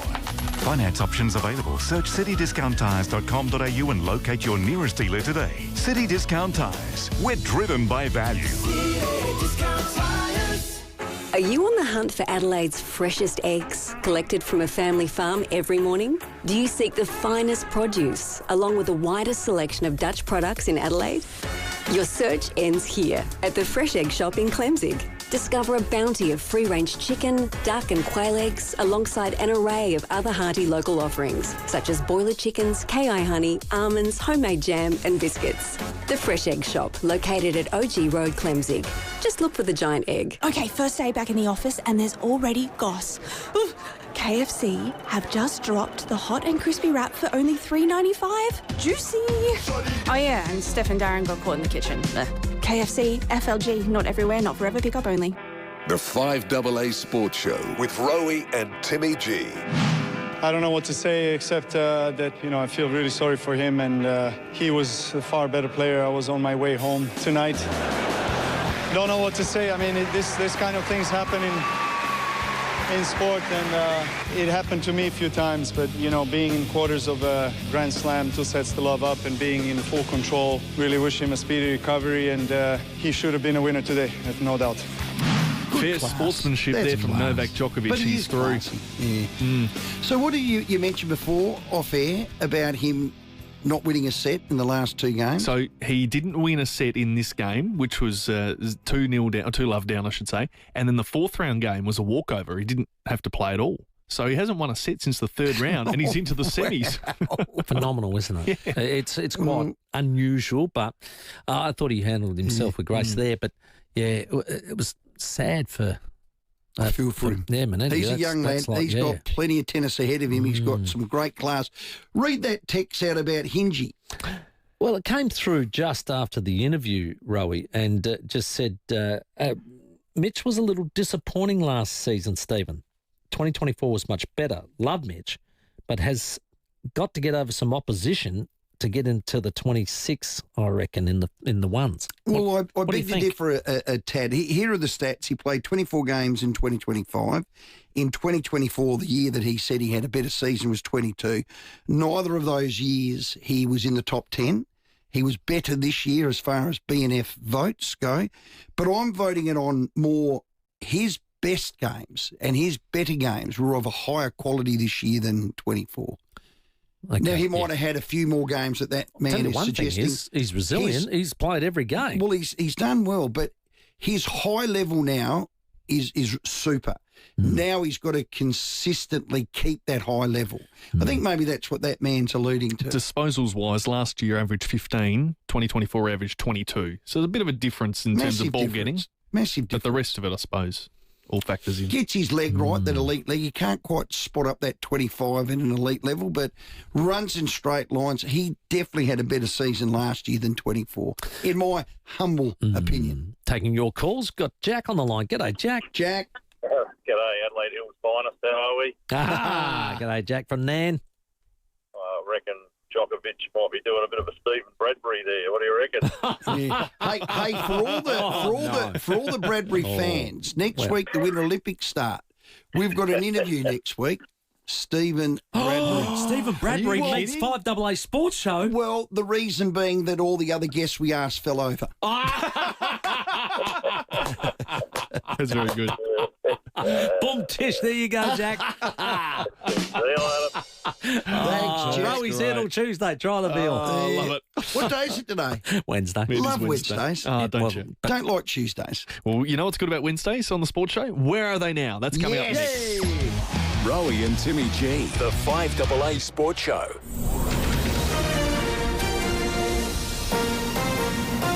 This is 5AA News. Always Adelaide. Good evening, Tamira Francis with the 5:30 news headlines. An arrest in relation to a serious assault has caused traffic chaos on the uptrack of the southeastern freeway this afternoon, blocking the toll gate. Nationals leader David Littleproud will face a leadership challenge the day before federal parliament returns. Mayor of Port Adelaide Enfield Council Claire Bone has announced she'll run as an independent at the state election. And in sport, Novak Djokovic has advanced to the 13th semi-final at the Australian Open after his opponent Lorenzo Musetti was forced to pull out injured despite being 2 sets up in their quarterfinal match. Now checking 5AA traffic. At Rowey, delays started to clear from that earlier police incident at the bottom of the freeway, but still got big delays back to Glen Osmond Road. Crash at Theberton also causing delays Port Road near Benithan Park and really slow South Road at Mile End. Cameras tonight, McIntyre Road, Salisbury East and Pelling Avenue at Edinburgh. For the freshest summer produce, shop at fruit and veg stores displaying the red Pick a Local, Pick SA sign. Local, family-owned and food with quality South Australian grown. Adelaide's most accurate traffic on 5AA. The 5AA forecast, clear and down to 21 overnight, partly cloudy and a top of 37 tomorrow. Right now it is 30 degrees. We'll have more news for you at 6 on 5AA. Always Adelaide. Drake Supermarkets being muscled out of Castle Plaza. David Penberthy and Will Goodings. This is like being dumped by text message. Yeah. In a bad relationship where they thought that everything was going fine. Drake's thought that everything was going fine with Castle Plaza. 5AA Breakfast. Suddenly, they were getting the silent treatment. Adelaide's leading breakfast show. The owners of Castle Plaza have fallen in love with somebody else. Woolworths. Weekdays from 6 a.m. A non-South Australian company.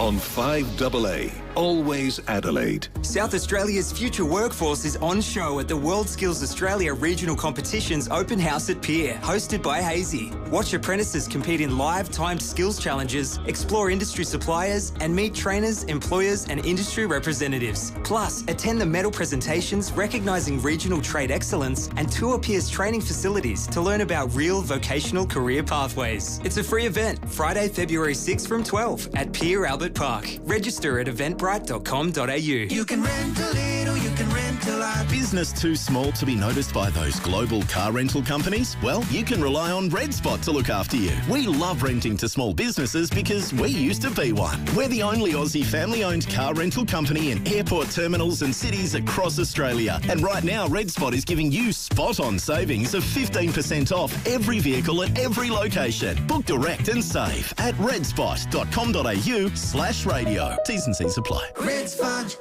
Healthy soil is the key to a thriving garden. Good soil needs a mix of organic matter, nutrients and biology, all of which you will find in Chock-a-Block, a new super compost from Nutrog. Chock-a-Block is a unique blend of nutrition, microbes and humates with absolutely no green waste, meaning it's consistent all year round. Chock-a-Block, easy to remember as it's literally chock-a-block full of goodness. Look out for the green and gold bale in your local hardware or garden centre. Shane from Drummond Golf, you've taught us blokes a thing or two about the game. It's been a pleasure to help you, Rowey. And I'm your favourite student. Hey, oi. Surely I'm better than Timmy and Rennie. Hey. I don't want to get into details. Come on, it's me, isn't it? It's me, isn't it? Hey, mate, I'm right here in the room. And I'm right behind you. Come on, easy. Oh, you're a good one, aren't you? Come on, boys. Let's just settle down. I've seen you all swing. But, fellas, in all seriousness, it's not who's the best. It's about the love of the game. Drummond Golf.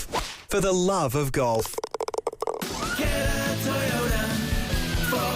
Deliver more with Toyota, the world's #1 forklift brand. Choose from a great range including pallet jacks, walkie stackers and reach forklifts, right up to their leading Toyota counterbalance forklifts. Legendary reliability and safety with cleaner, greener electric options. Toyota can tailor the right forklift solution for you. It's all part of the Toyota Forklift Advantage. For more, visit toyotamaterialhandling.com.au. Get a Toyota forklift.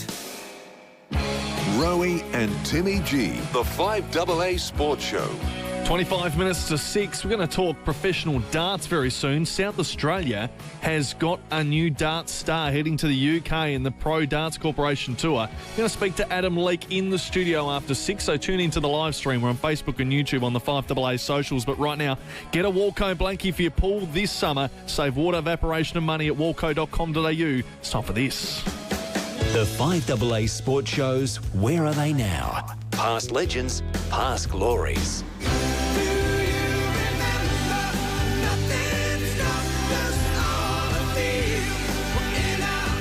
Well, an Aussie tennis player from the 70s and 80s with an incredible record. Career record in singles was quite amazing with 51% wins, 256 of them. Career titles, 16 of those. In doubles, amazing 34 career titles. Can you believe that? What an amazing record. He Grand Slammed Australian Opens in 80, 81, 83, 84, French Open 85. Won the Davis Cup with the Aussies in 83, which is a memorable victory. Great indeed. year for him, 83. Quite an amazing record for a man who had the handlebar moustache. He was very recognisable. Mark Edmondson, welcome. Hello, boys.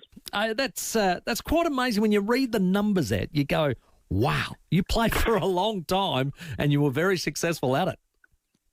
Yes, well, it looks better in hindsight. When you're there playing, you think you might be able to do a bit better. You've won some matches or tournaments and haven't done so well in others, but we used to travel, because it wasn't quite like today, we used to travel for a long time. So you got a little bit stale. You couldn't you couldn't afford to fly home for a couple of weeks' rest, so you kept playing while you were away. But yes, very, very happy with the results.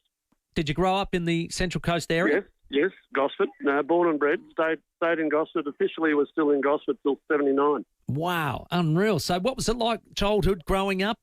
Siblings and the like, mum and dad? I had a sister 7 years older than me. Wow. Who went to nursing when I was 10, so I was like a single child after that. Yeah. Because in those days, the nurses went and stayed like at the hospital.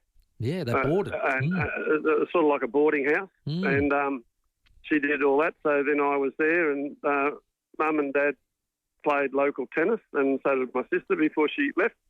So you didn't have daycare and all that sort of rubbish back then.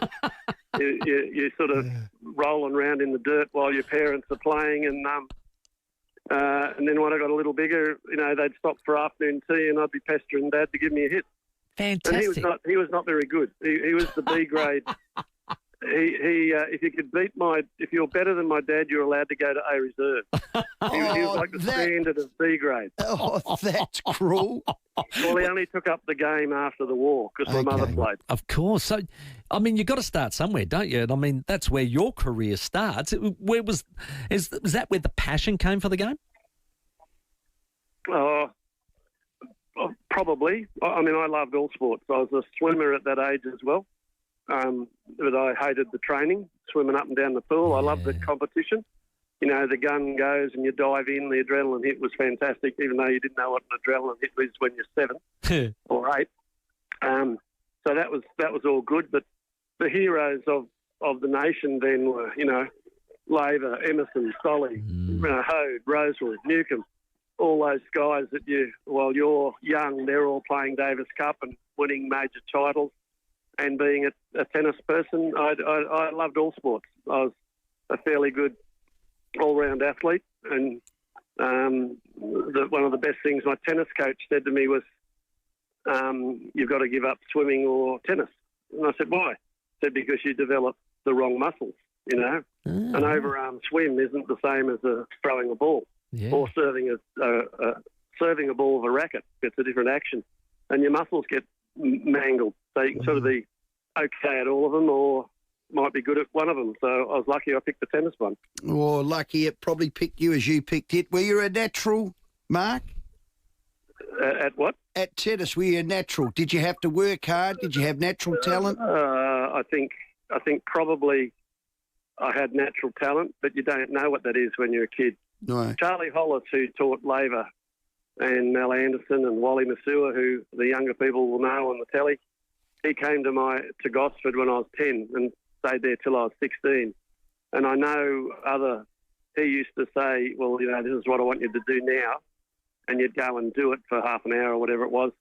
And I have some friends who are of that era getting taught at the same time, and they would say I was like the only kid who could do what he said. The others struggled. Now, if he said go and do this, I could go and do it. So presumably that was a natural gift. Oh, that is great. Mark, your era, amazing names. We could nearly name them all now without even half trying. Who did you model your game on, and who did you copy to put that big mustachio on your dial? Well, we weren't allowed to have facial hair at school, and I could shave. I could shave when I was like 16, or not could shave, needed to shave, and or not like our son. He had to shave when he was 12. But, he had a 9 o'clock shadow at 12. Yes, he was most embarrassed. Months. But so when we went to StuVac or StudyVac or whatever it was called before high school certificate, I grew a moustache in those 4 days off, and it stayed there. So it was probably was Nuke or the other players, Marty Reeson, the other people that had moustaches. Pretty much everyone had them in those days. Oh, it was nearly like mullets in a later generation. That's excellent. So it stayed. Let's roll on to 76, the Aussie Open winner, Mark Edmondson. Now, you beat Kenny Rosewall in the semis to get in, and then John Newcombe in the final. Big names. Massive. Yeah. And they're 3 Aussies. I mean, God, we can't get anywhere near it at the moment. But tell us about the emotions of all of that, Mark. What about a highlight? Actually, I think the quarterfinals were all Aussies. All 8. There you go. That's unreal. So, you know, you look back at it, and if you look at the thing, you forget who Ken Rosewall was. You know, one of the greatest players of all time. But he was 20 years my senior. Wow. So my best win in my life, I beat a 41-year-old. And Nuke was only 10 years older than me, but also a great win. But, I mean, obviously beating Nuke in the final was greater as the accomplishment to win the tournament. But to beat Rosewall was probably my personal thing. So, really, I probably likened Lou Hode. I probably wanted to play like Lou Hode. Yeah. And didn't see him enough that that's the sort of game I felt like I would like to play. I mean, obviously Nuke, serve and volley and everything, but I had a backhand, so I couldn't emulate Johnny No backhand. Yeah, but that was the thing I was going to say, Mark. You were a rare one-handed backhand. You hardly see it these days. I think Roger Federer was probably one of the last I've seen that was able to execute it. Wawrinka. Back then, nobody had 2 hands. Yeah, that's true. Everyone was single-handed. Yeah, or nearly. It was the reverse. It wasn't it? So there was half a dozen had double-handed. Yeah. Everyone else was single, and now there's lucky to be half a dozen. There's one on playing now, playing Djokovic. There you go. Mazzetti, what a great single-handed backhand he had. And, you know, Wawrinka, who's retiring, you know, and Roger, the great one-handed backhand, Gasquet. Yeah, they're great to watch. That's what I love. Few and far between. Not wrong. That final that Rowey was mentioning, the 76 final against John Newcombe, we're seeing some, you know, severe conditions now with the heat and what's not, but you had everything. It was 104 back in the old days, Fahrenheit, drops to 79. 42. Yeah, and then you got a storm coming in. Was 45 the day before playing Rosewall. Oh, God. Well, and I'll bet you there was no 15-minute timeouts. Or a roof to put over the top. No roof, but it was on grass, which is a little bit cooler. But 42 degrees, and then in 20 minutes it was 22 degrees. Gee whiz. When the big southerly buster came through. You'd probably like one of those in Adelaide at the moment. Yeah, we would, Mark. That'd be sensational. Hey, I was going to say, Mark, and Rowey mentioned it, the era you played it. I'm intrigued by a couple of international names that you would have played against in that era. Guys like Vilas and Gerolaitis, I believe, one of the... Vilas, Gerolaitis, Connors, McEnroe. Roscoe Tanner intrigues me too. Wow. We got to interview him a couple of years ago and I loved it. But what were those guys like? And I believe Gerolaitis was as good off the court as he was on. Depends what he's at. So we can't speak of the dead. No, but... he's a lovely guy. Fred Stolly coached him, and Vitas was was a great talent, but they're all pretty good. About the only one that was a bit of a jerk was Connors. Really? Everyone else pretty much was another pretty humble human being that you see them in the locker room and they don't have to say hello, but they acknowledge your existence. Those sorts of guys. And, they've got their work to do when they're 3 and 4 and 1 in the world, so they're sort of busy. But at least you're being acknowledged as a fellow competitor, Just because they beat you all the time was another thing. Yeah. 82 semi-final at Wimbledon, you spoke about the jerk beating you, Jimmy Connors. I used to watch back then and I used to think he was a jerk. Well, you were right. Congratulations. Simple as that. Anyway, we'll move on.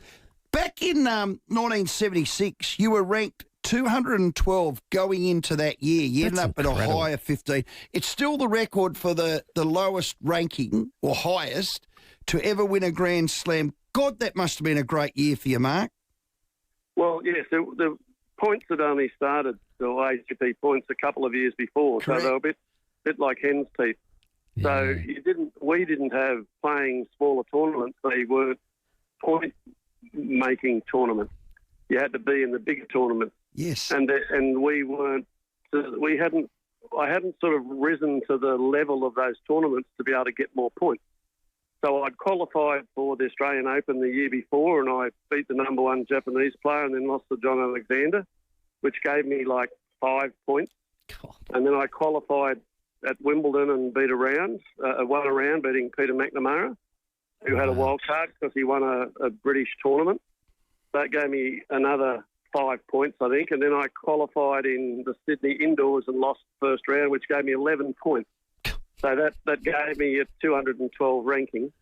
And, now 11 points is probably 12,000 or something. Yes. Because there's so many more tournaments with points. So it's harder to get them. The lesser ranked ones, you might have to win the tournament to get 2 points rather than a match or whatever. So I don't know the current system, but that it allowed me, it jumped me up the rankings to 56, and that allowed me to get into all the tournaments that were, a 64 draw or not. A lot of the indoor tournaments were only 32, so I couldn't quite get in them. So you went away and played, and it was just a continuation of what my goal in life was to play tennis and travel the world. Well, and hopefully end up with some money in the bank when you finish. Yeah, well, you did all that. Mark Edmondson, we're speaking to for Where Are They Now for Walco. Mark, I'm wondering, you started early 70s, you play right through the 80s. What was the biggest change you reckon you saw in tennis in that time? Was it the rackets? The rackets didn't get much bigger at that time. They were starting to get bigger, apart from the Prince racket, which was bigger. That came in. That was a big help for people that weren't as good. Yeah, right. Because the sweet spot was, bigger, about the size of the rackets we used to use, rather than you had to hit them in the middle.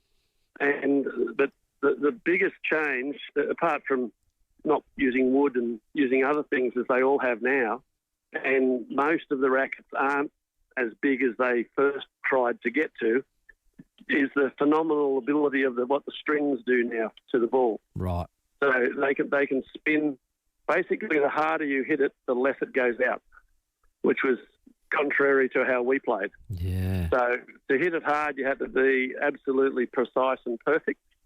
And now the spin is so much. The stronger you hit up the face of the ball, the more the spin hits.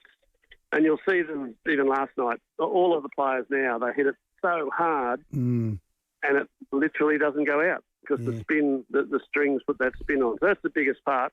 And the worst part of that is it's really difficult to be at the net now because the balls can go over your head and land behind you on your foot.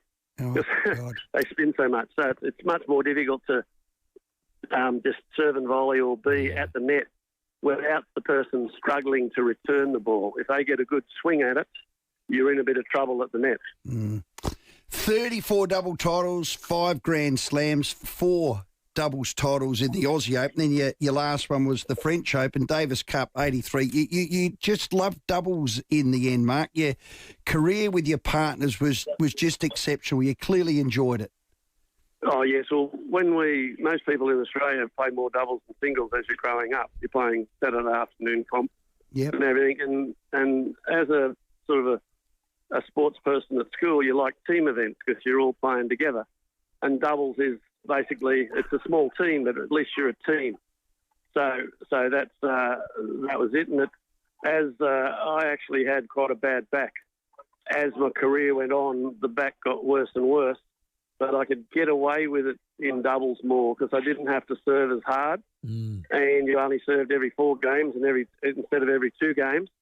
So I could manage that a lot better than trying to beat my body in singles. So that eventually was what it was like. My singles career started to dribble, but the doubles I was still pretty handy. So, and that's it. We liked it. Brilliant. Mark, we've run out of time, but honestly, it was fantastic travelling down memory lane with you. Done. We really appreciate it. To a great era of tennis, an amazing career that you had, and we really appreciate it. And may the handlebar moustache live on forever. Okay. Thanks a lot, fellas. Brilliant stuff. Mark Edmondson, our guest. And it's all thanks to Walco, SA's biggest cover-up, and they're right at the centre of Preserve your summer of mucking about in the pool with the best you can get made right here in SA, a Walco Guardian pool cover. At 9 minutes to 6, let's check traffic. At air break, got those delays clearing due to that police incident at the bottom of the freeway. Still a little bit sluggish through there, but should be wrapping up pretty soon. Fairberton crash with delays, Port Road near Benarthon Park. Stupidly slow again, South Road at Marland, and really busy too. Tapley's Hill Road, Glenelg North. Camera, Main North Road at Blakeview. Look for the RAA sign at over 400 independent RAA approved repairers across SA. You know you can trust them because RAA do. Adelaide's most accurate traffic on 5AA. Rowey and Timmy G. The 5AA Sports Show. Live Golf Adelaide is now 4 days of action. Feb 12 to 15 at Grange Golf Club. See world-class golfers including Bryson DeChambeau, John Ram, Dustin Johnson and Australia's own Cam Smith go head-to-head in 4 days of high-stakes golf. Shotgun starts, fan village fun and live music. Tickets on sale now for Thursday the 12th of February at livegolf.com or keep it on 5AA to win your way there. Tony Hadley, former lead singer from one of the biggest bands of the 80s, Spandau Ballet, hits Adelaide this March. Alongside the fabulous TH Band, Tony performs all the Spandau Ballet hits you know and love, including True, Gold, Through the Barricades, plus solo material. Tony Hadley, March 18, AEC Theatre. Don't miss your chance to hear some of the biggest hits of the 80s. Final tickets at ticketek.com.au. At Coles, you can save all summer long. Right now, get half-price back-to-school essentials like Uncle Toby's Le Snack 132 grams or muesli bars 145 to 185 grams for just $2.75 each. Save in-store or online at Coles. Offer ends Tuesday. Shopping for student devices? See the experts at Harvey Norman for hot deals on laptops, tablets, headphones, mobiles and more. Get an amazing deal on Acer Aspire 14 AI Copilot Plus PC, now $798. Save $210 on Lenovo IdeaPad Flex 2-in-1 laptop, now $888. And HP 14-inch laptop with huge 24GB RAM, now $998. Best brands, best range. There's more in store and online. Now at Harvey Norman. Experts in student devices. Go, Harvey, go. Australia's most comfortable ute, the Kia Tasman. With 3.5-tonne towing, 1-tonne payload, and class-leading tub space. The Kia Tasman 4x4, now starting from $49,990 drive away. Find out more at kia.com/au or visit your local Kia dealership to test drive your Tasman today. The Kia Tasman, ready for Australia. Kia, movement that inspires. Some swear jars collect coins. But at Buy Urban Bathrooms and Kitchens, their swear jar collects promises. Hi, I'm Amy. I hope you can hear me smiling because that's how I answer the phone. I'm your first contact at Buy Urban and I swear to help you any way I can. I'm Laura. I swear to help bring your thoughts and design ideas to life. just how you envisioned them, or better. For a team that swears to deliver on quality and service, see Buy Urban Bathrooms and Kitchens, Adelaide's home renovation experts. Hey, it's Lauren here from Adelaide. Wouldn't you love a reward just for shopping at your local Star Discount chemist? Become a Superstar Rewards member to earn points, receive birthday vouchers and more. Star Discount Chemist. How can we help? Earn and redeem points on eligible purchases. Visit website for full terms and conditions. I've found Homemade takes the stress out of managing home care services, so you get the support you need your way. They're friendly, knowledgeable and here to help, so you don't have to figure out aged care on your own. Hi, how may I help? And with their lower rates, they make quality care affordable, which is why they're Australia's best value home care. Homemade. Smarter support at home. Search Homemade support today. The 5AA Sports Show with Rowey and Timmy G.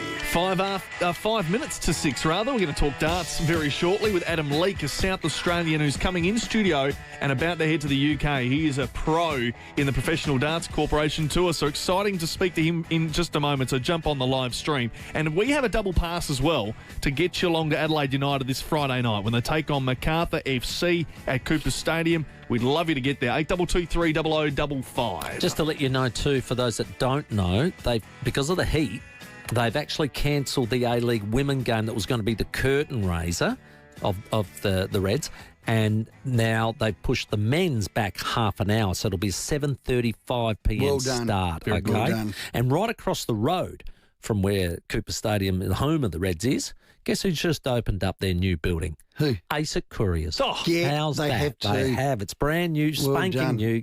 Use Great it. stuff. Don't just deliver it. ASIC. ASIC, yeah. There you go. Transport Solutions. Rebel. Beautiful. Our topic today was sporting lessons, and we've all been taught a sporting lesson. Some learn from them, some don't. I didn't last year because I wanted to lift the lid, do all this sort of stuff, and guess what happened? The Crows went out in straight sets. I got dealt a sporting lesson.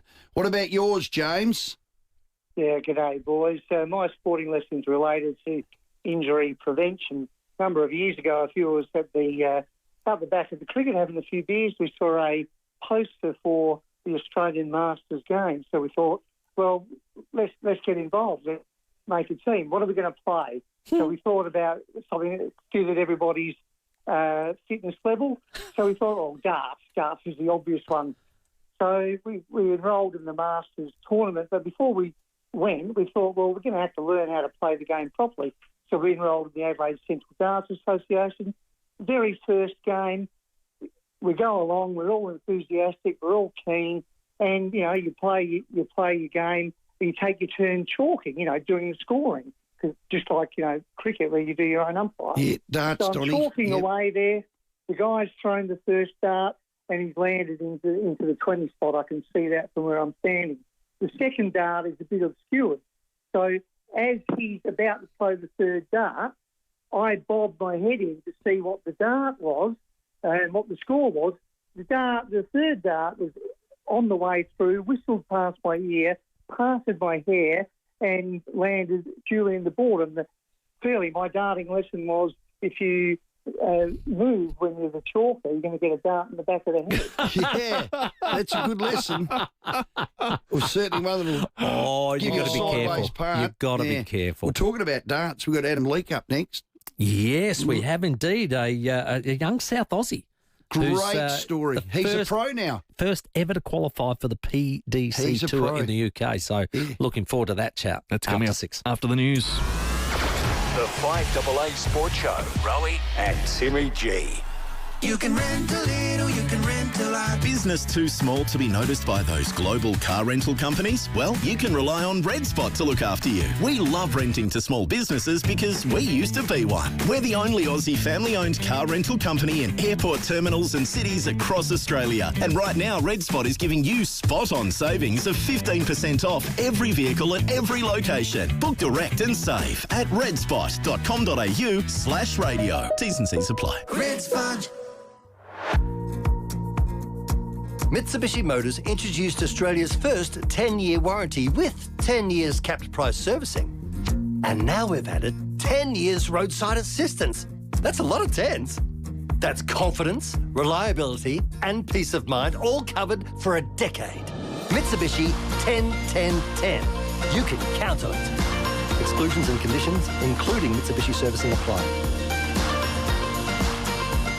There's a lot to love about Rusden Wines. Each wine is made by hand on their Vinevale property in the heart of the Barossa, and every bottle has a story to tell. Like the Shiraz Cab Blend, Ripper Creek. It'll hit you like a hip and shoulder in a velvet suit. Big, plummy punch up front. This cab brings a bit of backbone, and the finish is all cigars and serious business. The Rusden family, 7 generations, great growers. So next time you're up the hill, drop into the Rusden cellar door and make your next red a Rusden.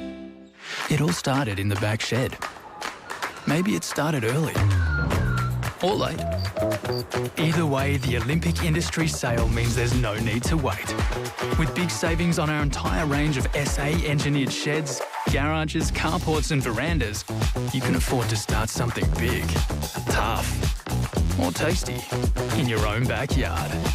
Start something with the Olympic Industry sale. On now. Up-to-the-minute news for South Australia. This is 5AA News, always Adelaide. Clear and down to 21 overnight, partly cloudy and a top of 37 tomorrow. Good evening with the 6 o'clock news. I'm Tamira Francis.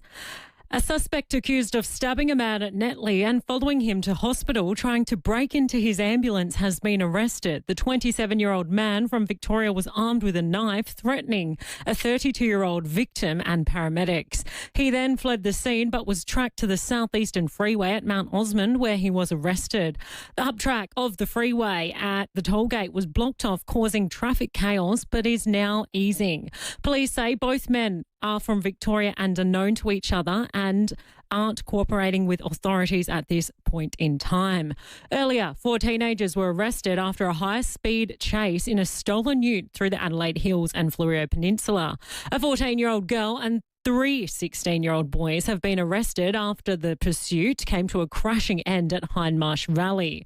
An off-duty police officer spotted the stolen ute at Narn, sparking a pursuit through the area. Police spiked the ute's tyres on Victor Harbour Road, but the car continued driving on its rims for a distance before sideswiping a Mercedes and coming to a stop. The driver of the Mercedes was not injured and the teens unsuccessfully attempted to flee. All teens have been charged with illegal use of a motor vehicle and the stolen car has been towed for forensic examination. Early education is on the state government's pre-election agenda and the Liberals say they support 3-year-old preschool, but the Labor government has failed to deliver on its 2022 election promise of universal access by this year. It's only been rolled out at limited sites with the timeline revised to 2032. Shadow Education Minister Jack Batty says the delay is another broken promise from Labor. Children who were 3 years old when Peter Malinauskas first made this promise will be starting high school by the time Labor finally delivers universal 3-year-old preschool. Meantime, the Mayor of Port Adelaide, Enfield Council Claire Bone, has announced she'll be running as a candidate for the seat of Port Adelaide at the state election. Ms Bone will be running as an independent candidate and says it was a difficult decision deciding to run for state parliament. Probably the hardest decision I've had to make for a very, very long time. I have absolutely loved representing this community so much on council, but I decided it was time and the Port needs an independent voice to be able to speak up for them. There's so much change happening here at the moment and we need to make sure that the voice that's being heard most for this community is one who knows it well and has known it for a really long time. Meantime, the South Australian Nationals will announce candidates for the state election on the steps of Parliament House tomorrow morning at 10 a.m. To federal politics, Nationals MP Colin Boyce has admitted he hasn't done the numbers ahead of his challenge for the party's leadership.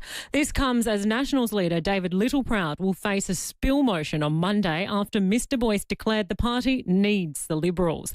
The backbencher says he's not confident he'll become the new leader. It's highly likely that I won't win. I understand that. But the point of the exercise is here. My colleagues will make their decision and their political future will be by their own hand.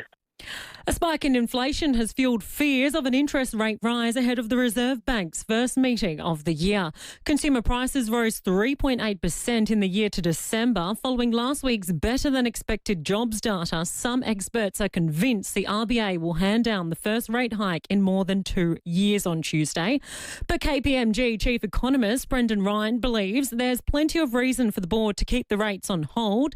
He says the unemployment data was buoyed by growth in the public sector. It actually went backwards over the last 12 months when you look at November. There was, in fact, slight number of job losses. All the job growth has been in the non-market sector, so the public services, education and healthcare, anything that relies on the government to spend money. Now turning to FIVEAA Sport. At Westlakes, the Crows are fit and flying with pre-season in full swing. Mitch Hinn says ex-Lion Calamachi is fitting right in. We've been putting in the work, so it's really exciting, I think. There's been a few boys that have shot up, and I think there's going to be a bit of that natural growth, and Calamachi's looking sensational, so it's really, really exciting.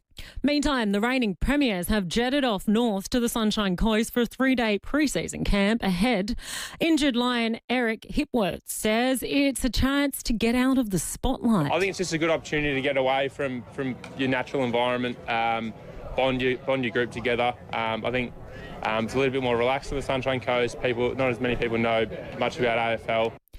Meantime, at Alberton, former Geelong midfielder Ted Closey is making a late push to join Port Adelaide's list. The 21-year-old spent 3 years at the Cattery, 12 games, 9 last season. He joins Jaden Stevenson in the SSP, vying for another shot in the AFL. To tennis, Novak Djokovic has won his quarterfinal after his opponent Lorenzo Musetti pulled out injured despite being up 2 sets. Djokovic will take on the winner of tonight's match between Yannick Sinner and Ben Shelton in a semi-final. Absolutely devastating for Lorenzo Musetti. 2 sets to love up on Novak Djokovic, but he has to retire due to injury.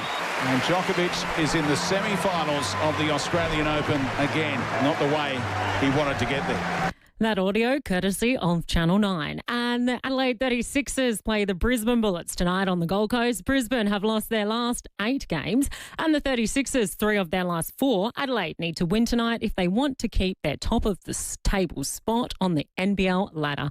That's all in sport. Let's check 5AA traffic. At Urbray, delays clearing from that earlier police incident at the bottom of the freeway, and delays also clearing Glen Osmond Road too due to that. Crash at Theberton, Port Road near Benitham Park, another smash getting sorted at Hampstead Gardens, Muller Road near North East Road.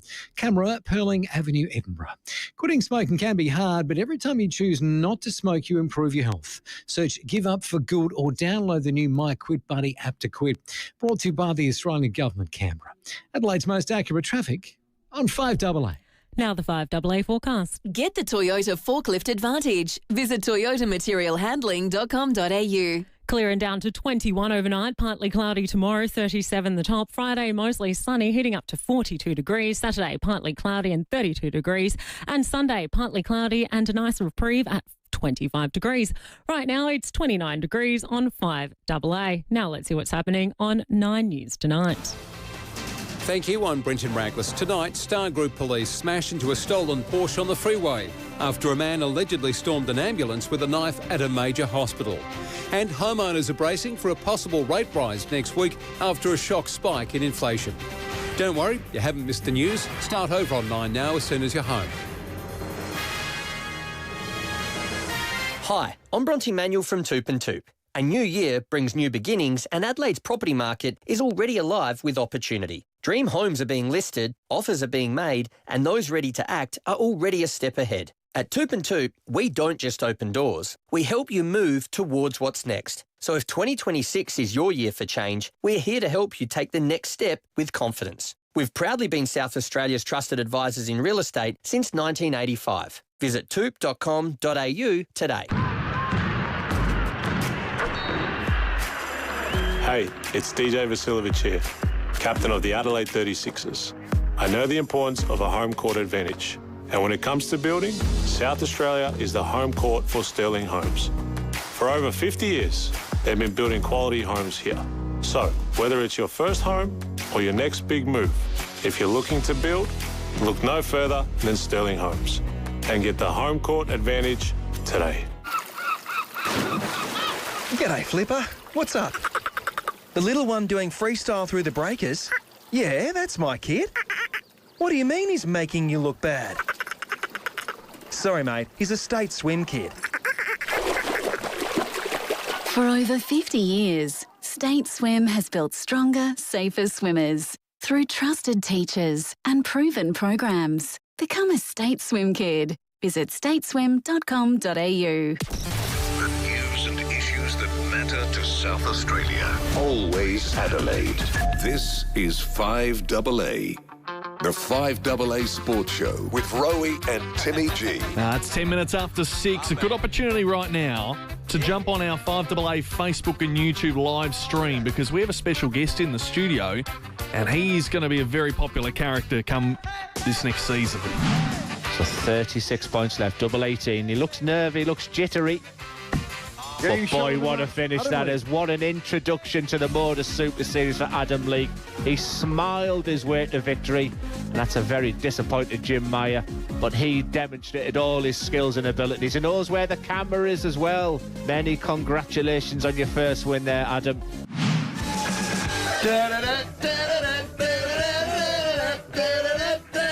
One of our favourites, Chelsea Dagger. Adam Leake, a South Australian, the newest PDC, that's Professional Dart Corporation, tour card holder, the very, very first for SA. Mate, congratulations and welcome in. Lean in, buddy. Absolute pleasure to be here, mate. Don't be shy. How good is that? Insane. And what's your nickname? Leaky, potato and leek soup? What is it? I know you wear your shirts with all your vegetables on it. And anything anyone wants to give me. Yeah, people call me Leaky or Leak. Leaky. Now, why darts? Can't you run? Well, I'll play. Is it harsh? Well, he's a big unit. He could play basketball, couldn't he? You've seen how fat I am. You'd win. But how'd you get into it? Darts. Just tell us the story. My dad, my uncle, he started playing darts. He's been playing darts for years upon years, and then he got my dad into it. And after work, my uncle would come over and they'd be throwing darts. And as a young kid, I'd go out there and start playing against them. And it didn't take long, and I could start knocking them off. And they didn't like it. Now, darts is one of those sports, and Timmy and I entered into the Australian Masters. Timmy knocked me off in a qualifier. Wouldn't be hard. But darts is a game for me where you need one beer in one hand, the dart in the other. It's changed. And maybe one of those darts, smoky dart. It's one of those sort of sports, isn't it? Well, that was its origins. Yeah, but it's changed a lot. Oh, it's completely changed now. It comes down to your diet. Long days, when you're playing long days, you got to look after yourself. You do not have to worry about your diet to be a dart when you're thrower. Playing long days. Yeah, seriously, on your feet all day. Because you're absolutely, mentally exhausted. Okay, I get that. Yeah. Do you have to score yourself as well? You got to get on the chalk. I mean, locally or like in Australia, you do, but over there, they got people to do it for you. So. And you're 27. Yeah. First South Aussie ever. Mate, that is incredible. It's great for us, isn't it? No doubt about that. Well, we always wanted to follow a darty. Yeah, just on the commentary there, he said, he looks jittery. Were you? No. Because you nailed it. Absolutely nailed it. That was my first game on air, so they probably just thought, Yeah, they probably thought, he is a bit, but you have a nice temperament, obviously, for the game because, let's face it, when you are trying to finish off with that double, it's not easy and you need to have great concentration, but if you feel confident, you obviously can produce. Yeah, absolutely. I mean, for me, I used to beat myself out of games. I'd put myself under too much pressure.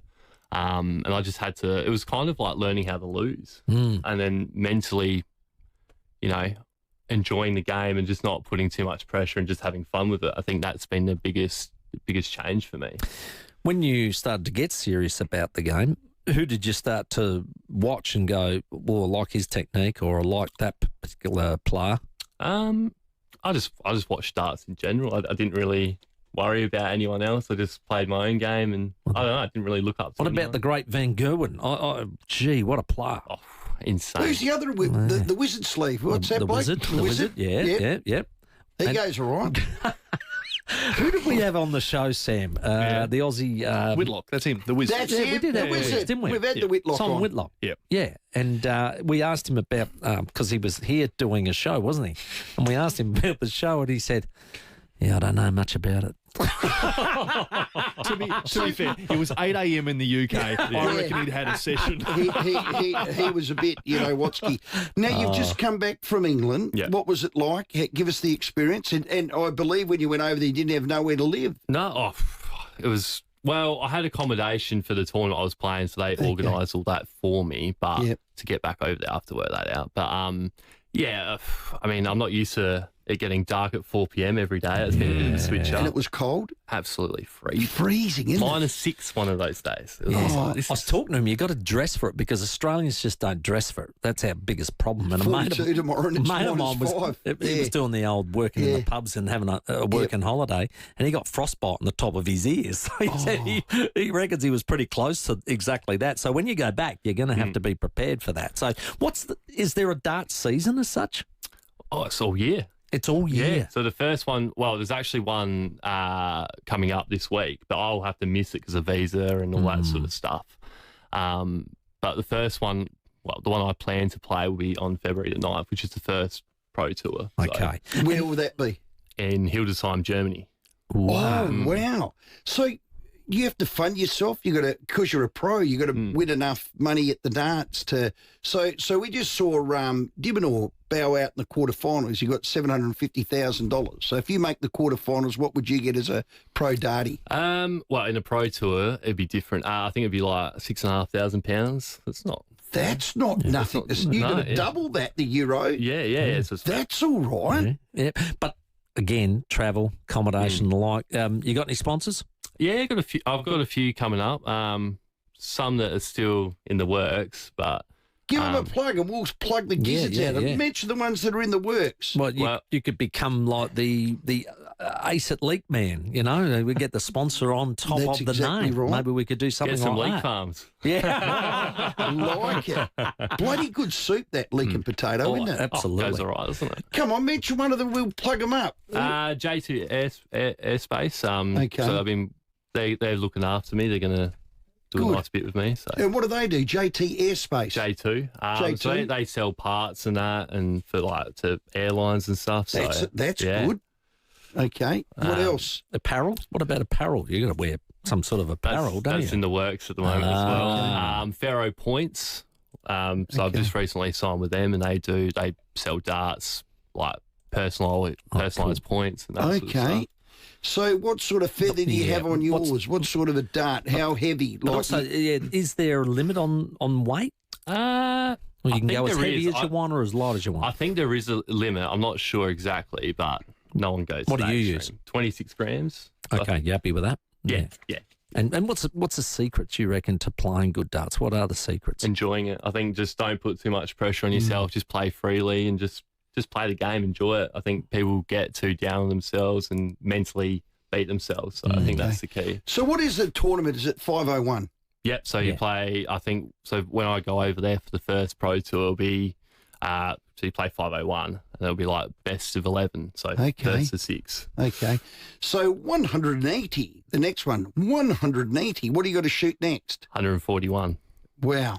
And then what do you normally try to go for? Double 19? Triple 20. Triple 20? Triple 15. Double 18. Done. Have you ever done that? I haven't done it in a competition game, but I've done it like at home and plenty of times. So do you reckon you'd play better with a couple under your belt? You would, you would have experienced, that. You would have trialled it. Are you a non-drinker? Are you a non-drinker? I can play without drinking, but I think a couple here and there, I think it can loosen you up a little bit. What do the big names do? What do they do? You see them. Do they have a little whiskey down their gills? I'd say about 90% of the pros would be drinking. Of course they and would. heavily, some of them. So you're not seeing two dartboards.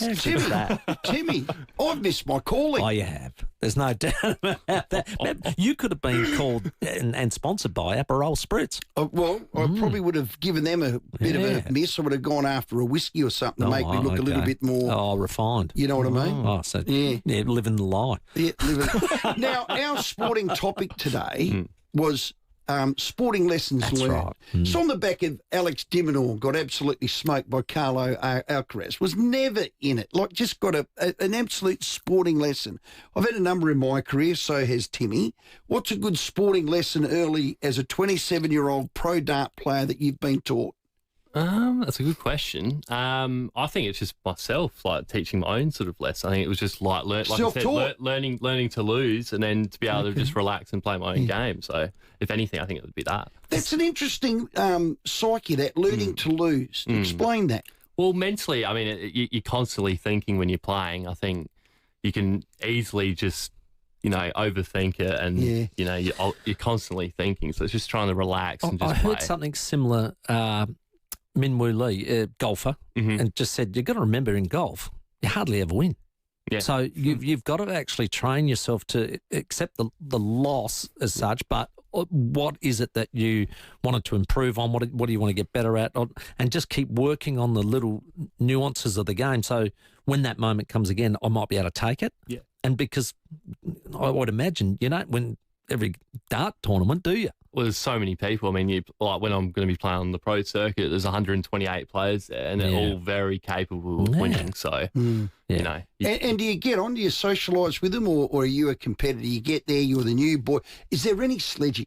Hey, Leaky, give us some potato and leek, or whatever the hell you get. You would get that for sure. I mean, definitely. But I'll give it back to them. So, Good. Yeah. It does seem like there's what would you say, a nice respect amongst the top end players. They all seem very respectful of one another. Oh, definitely. Good. Absolutely. What See, about my nickname to you, Leaky, would be Bumfluff. What is that on the top of your lip?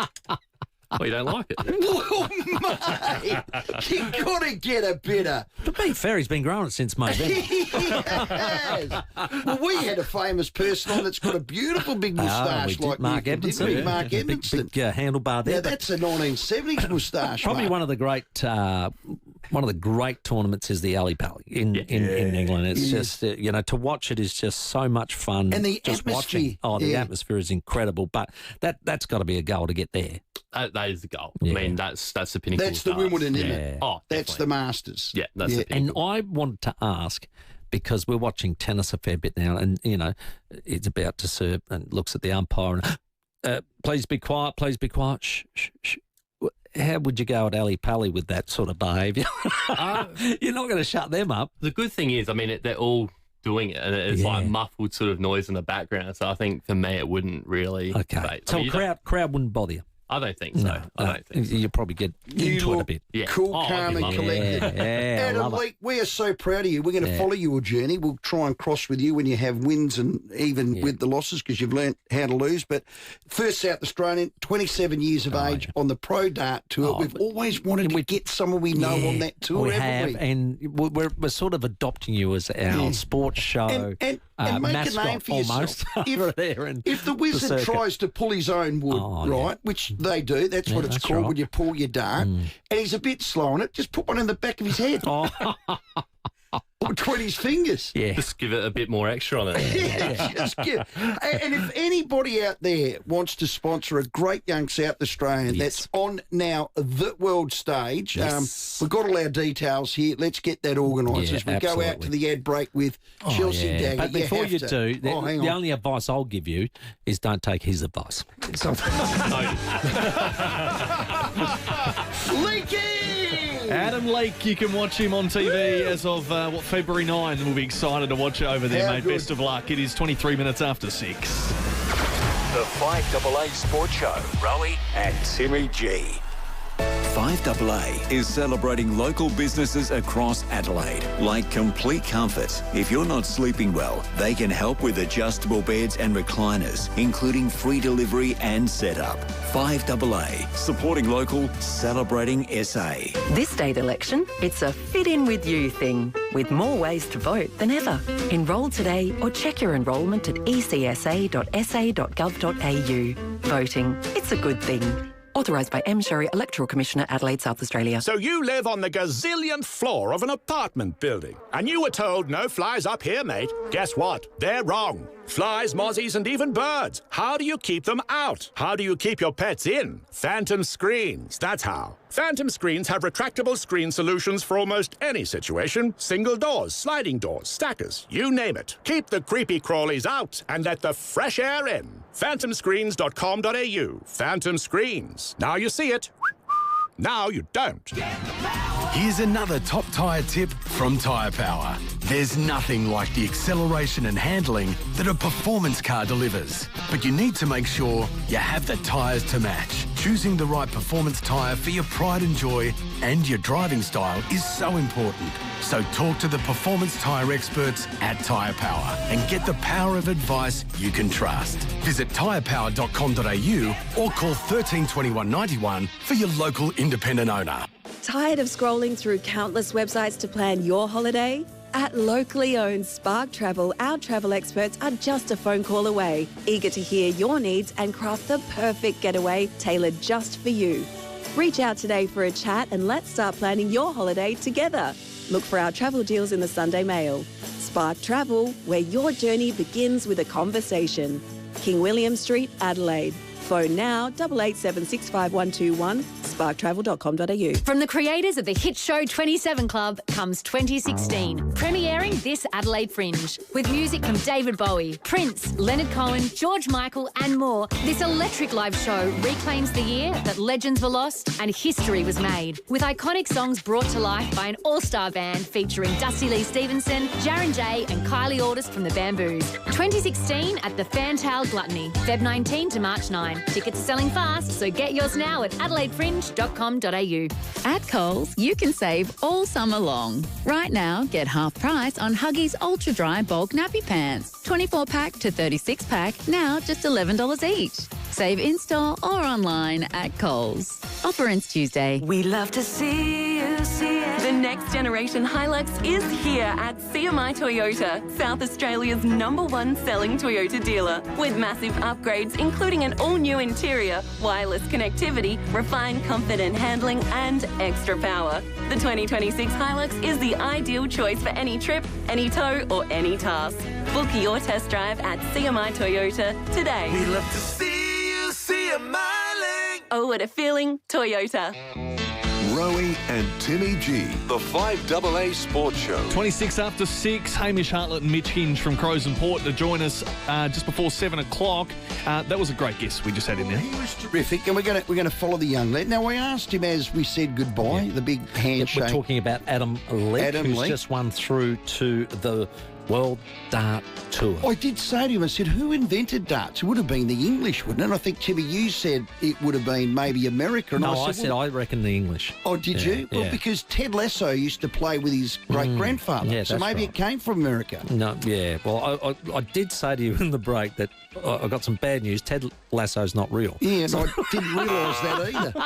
I can't believe you've done that. So what's the story? So the origins of darts trace back to England in the medieval era of the 1300s. Okay. Well, there you go. But It's it was been before Ted Lasso. It didn't look quite like what it does today. Even the first series. We'll take a quick break. God. Very soon, Mitch Hinge to join us. Rowey and Timmy G, the 5AA Sports Show. The AFP have put out a warning about people posting images on social media for a couple of issues.